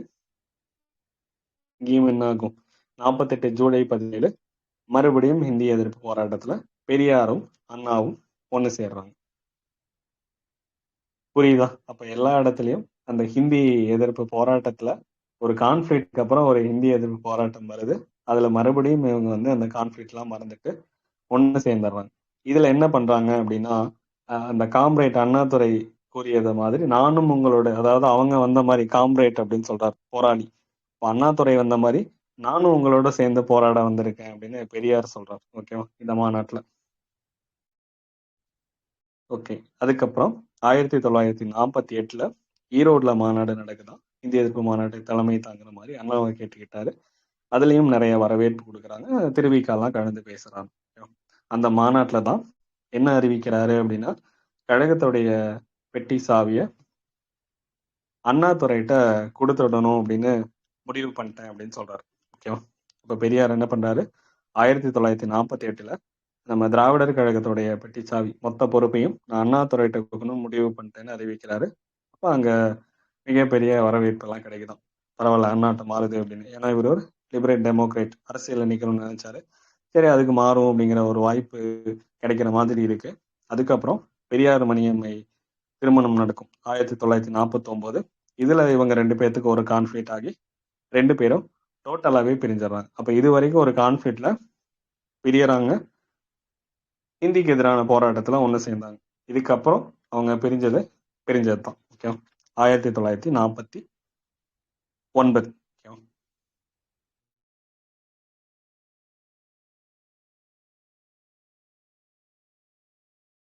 49 பிரிஞ்சு நமக்கு இவங்க அந்த திராவிடர் கழகத்துல இருந்து அண்ணாதுரை, ஈவி.கே. சம்பத், நம்ம இப்ப இருக்க தலைவர்கள்லாம் நம்ம பார்த்து இருந்திருப்போம். ஈவி.கே. சம்பத். ஓகேங்களா? அப்ப யாரு அப்படின்னா பெரியாருடைய அண்ணன் பையன். ஓகே. ஈவே கிருஷ்ணன் அப்படின்னு சொல்லுவாங்க. அப்ப அவங்களுடைய பையன் தான் ஈவி.கே. சம்பத். அப்ப அவங்களுடைய பசங்க தான் நம்ம இப்ப திமுகல தலைவர் எம்எல்ஏக்களா இருந்தாங்கல்ல, 2 பேருமே இறந்துட்டாங்க. ஈவி.கே. இளங்கோவன் அப்படிங்கிற ஒருத்தர் இருந்தாரு. அவரோட பையன் ஈவேரா அப்படின்னு இருந்தாங்க ஈரோடு. அப்ப இவனுடைய தலைமுறைகள் அப்படியே. அப்ப அண்ணாதுரை, ஈவி.கே. சம்பத், அப்ப பெரியாருடைய அண்ணன் மகன் எங்க வந்துட்டாங்க, திமுகவுக்கு வந்துட்டாங்க. நெடுஞ்செழியன், மு. கருணாநிதி, எல்லாமே சேர்ந்து 1949 செப்டம்பர் 17 பவழக்கார தெரு அப்படிங்கிற கூடி என்ன பண்றாங்க, திராவிடர் இங்க பாருங்க எல்லாம் நம்புறோம், திராவிட முன்னேற்ற கழகம் அப்படின்னு ஒரு கட்சியை புதுசா அப்படின்னு முடிவு பண்றாங்க. கூட்டியாச்சு. அங்க கொடிய பண்ணியிருந்தாங்க, கருப்பு கலரானு சொல்லலாம். இங்க வந்து கருப்பு மேலையும் கீழே வந்து சிவப்பு வந்து முடிவு பண்ணிருக்காங்க. அப்ப அந்த திமுக பொதுச் செயலாளர் பொறுப்பை யார் எடுத்துக்கிட்டாங்க அப்படின்னா அண்ணாதுரை பொதுச் செயலாளருடைய பொறுப்பை எடுத்து இதுக்கான விழா வந்து எங்க நடக்குதுன்னா தொடக்க விழா ராபின்சன் பூங்கா. முக்கியமானது இந்த ராபின்சன் பூங்கால ஒருத்தவங்க ஹரிஜன சேனா சங்கத்துக்கு தன்னுடைய நகைகள்லாம் கொடுத்துருந்திருப்பாங்க 1933. ஞாபகம் இருக்கு, படிச்சு வந்து கொடுத்திருந்திருப்பாங்க. 1933 ஹரிஜன சேவா சங்கத்துக்காக ராபின்சன் பூங்கா மைதானம் பழனிசாமி அப்படிங்கிற ஒருத்தர் தான் அந்த மாநாட்டுக்கு தலைமை தாங்கிறது. அந்த மாநாட்டுல அறிவிக்கிறாங்க பெரியார் அதனுடைய நிரந்தர தலைவரா இருப்பாரு, அவருக்கான காலிடம் எப்பவும் இருக்கும் அப்படின்னு சொல்லி இருந்திருப்பாங்க. அப்ப அதுல இருந்து கண்ணத்தோட நான் வந்துட்டோம், அந்த மாதிரி ஒரு சூழ்நிலை வந்துருச்சு. ஆனா இருந்தாலும் அவரு ஒரு தான் அவருடைய கொள்கை எல்லாத்தையும் நாங்க accept பண்ணிக்கிறோம். அவருடைய பிறந்தநாள் அன்னைக்கு நாங்க இருக்கோம் அப்படின்னு சொல்றாங்க. அப்ப அப்படி தொடங்கினது பவளக்கார தெருவில் தொடங்கப்பட்டது மின்ட் அப்படிங்கிற ஒரு வாடகை வீடு மாதிரி. அதுக்கப்புறம் வட சென்னையில அறிவகம் அப்படிங்கிற பெயர்ல முதல் முறையா ஆரம்பிச்சாங்க 1951, 2 வருஷத்துல. அதுக்கப்புறம் நாடகங்கள் நிறைய நடத்துறாங்க. அதுபடி அமௌண்ட் நிறைய கலெக்ட் பண்ணி ஒரே மாசத்துல 600 கிளை வந்து தொடங்குறாங்க. கிளை கழகங்கள் தொடங்கி 50,000 உறுப்பினர்களை சேர்ந்தாங்க. அப்ப இவ்வளவு வரலாறுலயே ஒரு அரசியல் கட்சி இவ்வளவு விரைவா வளர்ந்ததுக்கான வரலாறே கிடையாது அப்படின்னு ஒருத்தர் மென்ஷன் பண்றாரு. யாரு அப்படின்னா கண்ணதாசன். இப்போ ஒரு அரசியல் கட்சி இவ்வளவு வேகமா வளர்ந்ததுக்கான சான்று வரலாற்றிலேயே கிடையாது அப்படின்னு சொன்னது கண்ணதாசன். ஞாபகம் வச்சுக்கோங்க. சரி, அப்ப இவங்க வந்து கட்சியெல்லாம் தொடங்கியாச்சு. இப்ப திமுக தொடங்கினதுக்கு அப்புறம் 1949 செப்டம்பர் 17 அப்ப மெட்ராஸ் பிரசிடென்சியோடைய சிஎம்மா இருந்தது நமக்கு குமாரசாமி ராஜா. அப்ப அவர் என்ன பண்றாரு அப்படின்னா அவரும் வந்து எப்படியாவது இவங்க ஃபேம் ஆகுறாங்க, அப்ப இவங்களை அடக்குமுறை பண்ணணும் அப்படிங்கிறதுக்காக அண்ணாதுரையுடைய 1943 எழுதப்பட்ட ஆரியமாயை அப்படிங்கிற நூல் அதுக்கு தடை விதிக்கிறாங்க. இது நம்ம படிச்சிருந்திருப்போம், கேட்டிருந்திருப்பாங்க. ஆரியமாயை 1950 அதுக்கு வந்து தடை விதிச்சு அதாவது 7 வருஷத்துக்கு அப்புறம் 43 எழுதப்பட்டுச்சு. 7 வருஷத்துக்கு அப்புறம் அதுக்கு தடை விதிக்கிறாங்க. அதுக்கான அபராத தொகையை கட்ட சொல்றாங்க, இல்லாட்டி சிறைக்கு போகணும்னு சொல்றாங்க. இந்த வழக்கு திருச்சியில தான் நடக்குது. அப்ப இவரு திருச்சிக்கு போறப்பெல்லாம் என்ன பண்றாரு, அந்த பகுதியை பிரச்சார பயணமா மாத்திக்கிறார். அதுக்கப்புறம் குமாரசாமி ராஜாக்கு அப்புறம் 1952 இருந்து 54 வரைக்கும் ராஜாஜி வந்து சிஎம்மா இருப்பாங்க. குலக்கல்வி திட்டம் கொண்டு வந்திருப்பார். தொடக்க கல்வி சீர்திருத்த சட்டம்னு சொல்லியிருந்திருப்பாங்க. அப்ப அதுக்கான போராட்டமும் நடக்குது. அதுக்கப்புறம் காமராஜர் ஆட்சி வந்ததுக்கு அப்புறம் தமிழ்நாடுங்கிற பெயர் மாற்றம் அவங்களுக்கும் திமுகவுக்கும் இடையில கான்ஃபிளிக்ட் ஆகும். ஏன்னா தமிழ்நாடுன்னு தமிழ்ல எழுதுற மாதிரியே இங்கிலீஷ்ல மெட்ராஸ் அந்த மாதிரி எழுதிட்டு இருப்பாங்க. அதையும் தமிழ்நாடுன்னு பெயர் மாற்றம் பண்ற அளவுக்கு சட்ட திருத்தம் பண்ணணும் அப்படிங்கிற கான்ஃபிளிக்ட் வந்து காமராஜருக்கும் திமுகவுக்கும் இருந்திருக்கும். ஓகே, தமிழ்நாடுன்னு தமிழ்ல எழுதினாலும் தமிழ்நாடு தான் எழுதணும் அப்படின்னு சொல்லியிருந்திருப்பாங்க. அதுக்கு அரசியலமைப்பிலேயே திருத்தம் பண்ணணும் அப்படிங்கிறது கேட்டிருந்திருப்பாங்க. அப்ப இங்க அது நடந்துருக்காது அந்த பீரியட்ல. ஆனா தமிழ்நாடுங்கிறது தமிழ் ஆட்சி மொழி சட்டம் எல்லாம் கொண்டு வந்திருப்பாங்க. எப்ப கொண்டு வந்தாங்க? காமராஜருடைய பீரியட்ல.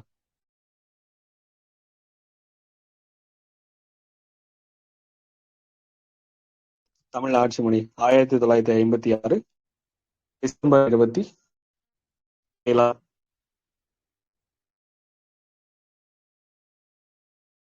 டிசம்பர் 20 தானே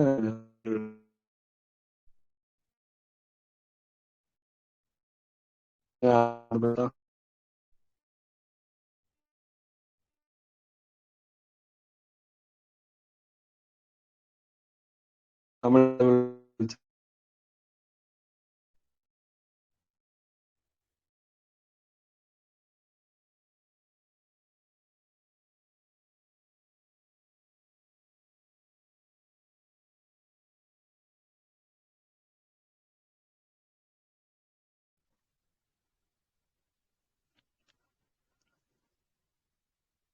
1956 டிசம்பர் 27 தான் வந்து மெட்ராஸ் பிரசிடென்சியுடைய தமிழ் அஃபீஷியல் லாங்குவேஜ் ஆக்ட் வந்து கொண்டு வந்தாங்க.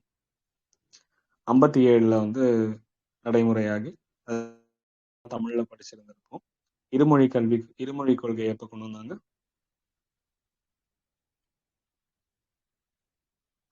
1968 ஜனவரி 23.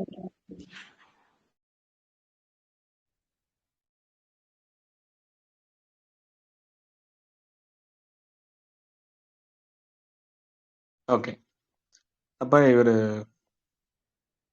பக்தவத்சலம் நெக்ஸ்ட் வந்து பக்தவத்சலம் பீரியட் நேற்று தான் நம்ம பார்த்தோம். 63 அக்டோபர் 2 காமராஜர் கே பிளான் படி பதவி விலகிடுவாரு. அதுக்கப்புறம் பக்தவத்சலம் பொறுப்பெடுத்து இருந்திருப்பாரு.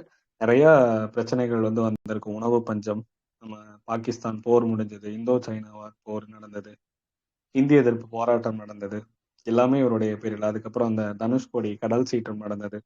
இப்போ இதெல்லாம் நிறைய பிரச்சனைகள் வந்திருக்கும். அதுல 63 to 67 பக்தவத்சலத்தோடைய பீரியட் தான் இருந்திருக்கும். இதுல நமக்கு திராவிட நாடு பிரிவினை கேட்டுட்டு இருப்பாங்க. அப்ப இந்தோ சைனா வரப்ப நமக்கு என்ன பண்ணிடுவாங்க, நாடு பிரிவினை பத்தி பேசக்கூடாது அப்படின்னு அரசியலமைப்பு திருத்த சட்டம் ஒண்ணு பண்ணுவாங்க. 16வது கான்ஸ்டியூஷன் அமெண்ட்மெண்ட் 1963 கொண்டு வந்திருப்பாங்க.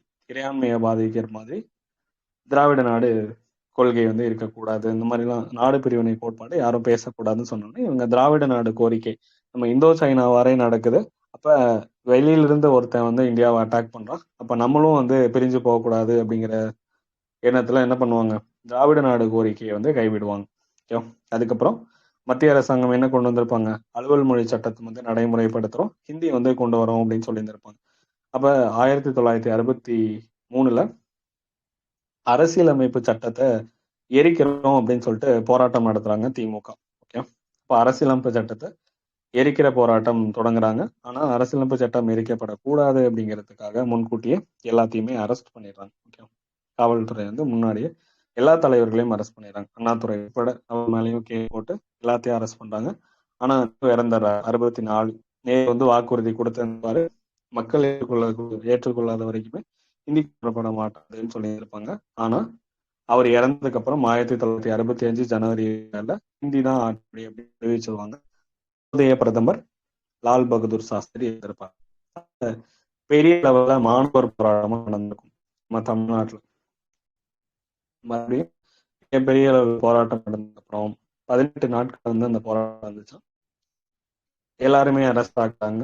ஹிந்தி வந்து கொண்டு வரப்பட மாட்டாது அப்படின்னு ஆங்கிலமும் தொடரும்னு சொன்னதுக்கு அப்புறம் அந்த போராட்டம் இருக்கும். ஆன அறிவுதான் நமக்கு 1967 எலெக்ஷன்ல பார்த்திருப்போம் அப்படிங்கறத சொல்றாங்க. 1967 எலெக்ஷன் நமக்கு காங்கிரஸுடைய கடைசி சிஎம்மா பக்தவத்சலம் அவரை நேற்று தான் பார்த்தோம். அது அவர் தான் ஆட்சி. அதுக்கப்புறம் ஆட்சி பண்ற எல்லாமே இப்போ வரைக்கும் திராவிட கட்சிகள் தான். 1967 இருந்து நமக்கு திராவிட கட்சிகள் ஆட்சி பண்றாங்க.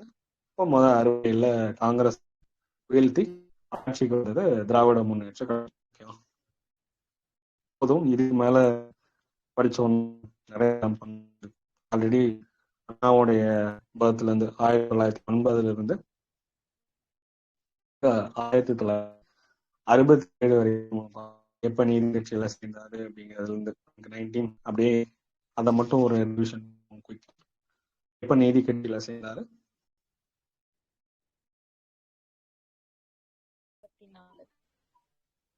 1934 நீதி கட்சியில சேர்ந்தார். கட்சியில சேர்ந்தது 1934. முறையா யாருக்கு வந்து மொழிபெயர்ப்பாளராக இருந்தாரு, மெட்ராஸ் மாகாணத்துடைய நகராட்சியோட மேயர்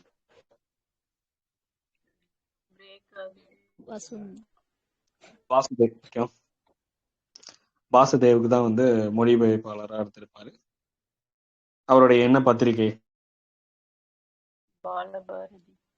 பாலபாரதி அப்படிங்கிற பத்திரிகைக்கு இருந்தாங்க. காஞ்சி முனிமொழியாரையுடைய பத்திரிகை நவயுகம். ஓகே, அதுக்கப்புறம் திருப்பூர் மாநாடு எப்ப நடந்துச்சு? 35 நடந்துச்சு. மே 20, 21. செங்குந்தர் மாநாடு, அதுலதான் பெரியாரும் அண்ணாவும் மீட் பண்ணிக்கிட்டாங்க. பெத்தநாயக்கன்பேட்டை அரசியல் நின்னது எப்ப? 36. யார் அந்த அரசியல் நிக்கிறதுக்கான வாய்ப்பை கொடுத்தது? குமாரராஜா முத்தையா செட்டியார். ஓகே, குமாரராஜா முத்தையா செட்டியார் தான் அந்த வாய்ப்பு கொடுத்தது. அதுக்கப்புறம் துறையூர் மாநாடு எந்த வருஷம்? 37 நடந்துச்சு. அதுக்கு முன்னாடி பெரியாருடைய விடுதலை, குடியரசு இதெல்லாம் வேலை செஞ்சிருந்திருப்பாரு. துறையூர் மாநாடுக்கு தலைமை தாங்கினது அண்ணாதுரை. அதுக்கப்புறம் இவருடைய மேடை பேச்சு இந்திய வரலாற்றிலே அண்ணாதுரையுடைய மேடை பேச்சு தான் முதலிடம் வகிக்கிறதா சொன்னது கண்ணன். அண்ணாவை சொன்னது கண்ணா. அடுத்து 37 to 40 வரைக்கும் ஹிந்தி எதிர்ப்பு போராட்டம் நடந்துச்சு. ஒரே சிறையில் இருந்தாங்க. 41 பெரியாருடைய ஹரித்வார் பயணம், லக்னோ பல்கலைக்கழகத்துல பேச சொல்லியிருந்திருப்பாங்க. பெரியார் வந்து வேணான்னு சொல்லியிருந்திருப்பாரு. அதுக்கப்புறம் 42 எப்ப வந்து திராவிட நாடு பத்திரிகை எங்க தொடங்கினாங்க? மார்ச் 8 காஞ்சிபுரம். காஞ்சிபுரம்ல March 8 தொடங்கி இருப்பாங்க. அதுக்கப்புறம் அதுக்கான நிதி, அச்சகம் தொடங்குறதுக்கு நிதி தேவைப்பட்டுச்சு. நிறைய நாடகங்கள் எழுதுறாரு. அதுல முதல் நாடகமா சந்திரோதயம் 1943. அதே 43 தான் ஆரியமாயை பார்த்தோம்.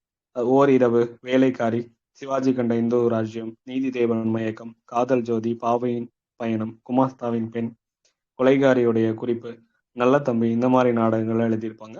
அரசியலுக்காக அவரை ஃபெர்னாட்ஷா, அரசியல் பத்தி எழுதுறதுக்காக அவரை ஃபெர்னாட்ஷான்னு சொல்றாங்க. நாடகங்கள் எழுதுறதுக்காக இப்சன் ஆஃப் சவுத் அப்படின்னு சொல்றாங்க. அடுத்து ஜான்சன் ஆஃப் சவுத் அப்படின்னு சொல்லிட்டு எதுக்காக சொல்றாங்க அப்படின்னா அவருடைய மொழி புழமைக்காக சொல்றாங்க. ஓகே, அரசியல் பத்தி எழுதுறதுக்காக ஃபெர்னாட்ஷா ஆஃப் சவுத். அதே இப்சன் ஆஃப் சவுத் அப்படிங்கிறது அவருடைய நாடகங்களுக்காக, மொழி புழமைக்காக ஜான்சன் ஆஃப் சவுத். அறிஞர் அப்படிங்கிற பட்டம் வந்து கொடுத்து, அந்த இப்சன் ஆஃப் சவுத் அப்படின்னு சொல்றது நமக்கு கல்கி கிருஷ்ணமூர்த்தி. அறிஞருங்கிற பட்டம் கொடுத்தது பாரதிதாசன். இதை பத்தி சொன்னது ராணி மகேந்திரன். ஓகே, அவர் தான் அந்த ராணி பத்திரிகையில வேலை செஞ்சிருந்திருப்பாரு. ஓகே, அதுக்கப்புறம் திருச்சி மாநாடு 1943 திருச்சி மாநாட்டுக்கு தலைமை தாங்குறாரு. நீதி கட்சியுடைய 14வது மாநாடு. 44 சேலம் மாநாடு 1944 ஆகஸ்ட் 27 நடந்திருக்கும். ஓகே, அந்த மாநாட்டில் தான் அண்ணாஸ் ரெசல்யூஷன் கொண்டு வராங்க.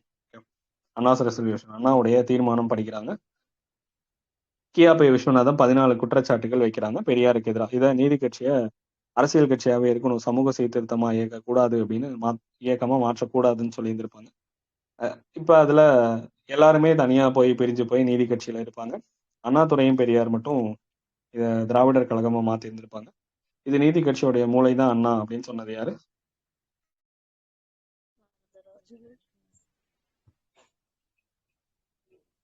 வரதராஜன். அப்ப இதுல அண்ணாவுக்கு உடன்பாடு கிடையாது. 1945 திருச்சி மாநாடு நடக்கும். அந்த மாநாட்டு செப்டம்பர் 29, 30 கருப்பு சட்டை அணியணும் அப்படின்னு சொல்லியிருந்திருப்பாங்க.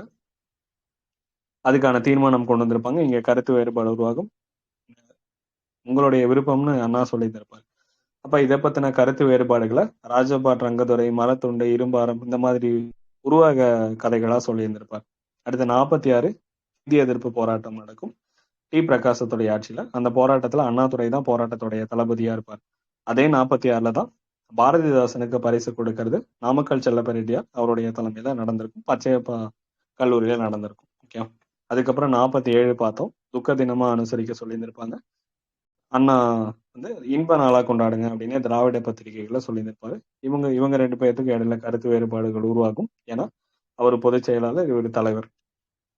மறுபடியும் கருத்து வேறுபாடு காரணமா பிரிஞ்சிருந்தவங்க 1948 ஓமந்தூர் அவருடைய பீரியட்ல இந்திய எதிர்ப்பு போராட்டத்துக்கு காம்ரேட் அப்படின்னு சொல்லியிருந்திருக்காரு பெரியார். ஓகே, அண்ணாதுரை உங்களோட சேர்ந்து நானும் போராட வந்திருக்கேன் அப்படின்னு சொல்லியிருந்திருப்பார். அதுக்கப்புறம் 48 நம்ம ஈரோடு மாநாடு நடக்கும். அண்ணாதுரை வந்து பேசி இருந்திருப்பாரு, திருவிக கலந்து இருப்பாங்க. அந்த மாநாட்டுல தான் கழகத்துடைய பெட்டி சாவியை வந்து நான் அண்ணாதுரை ஒப்படைக்க போறேன் அப்படின்னு பெரியார் அனௌன்ஸ் பண்ணாரு. அதுக்கப்புறம் பெரியார் மணியம்மை திருமணம் 1949 பார்த்தோம். அதுல இருந்து பிரிஞ்சு போய் 1949 செப்டம்பர் 17 திராவிட முன்னேற்ற கழகம் அப்படின்னு சொல்லிட்டு ஒரு கட்சி ஆரம்பிச்சிருவாங்க. ராபின்சன் பூங்கா மைதானத்துல முதல் கூட்டம் வந்து நடக்குது. அந்த கூட்டத்துக்கு தலைமை தாங்கினது பெத்தம்பாளையம் பழனிசாமி. அதுல நிரந்தர தலைவரா வந்து பெரியார் இருப்பாரு, பொதுச் செயலாளரா அண்ணா இருப்பாங்க அப்படின்னு சொல்லிட்டு அனௌன்ஸ் பண்ணாங்க.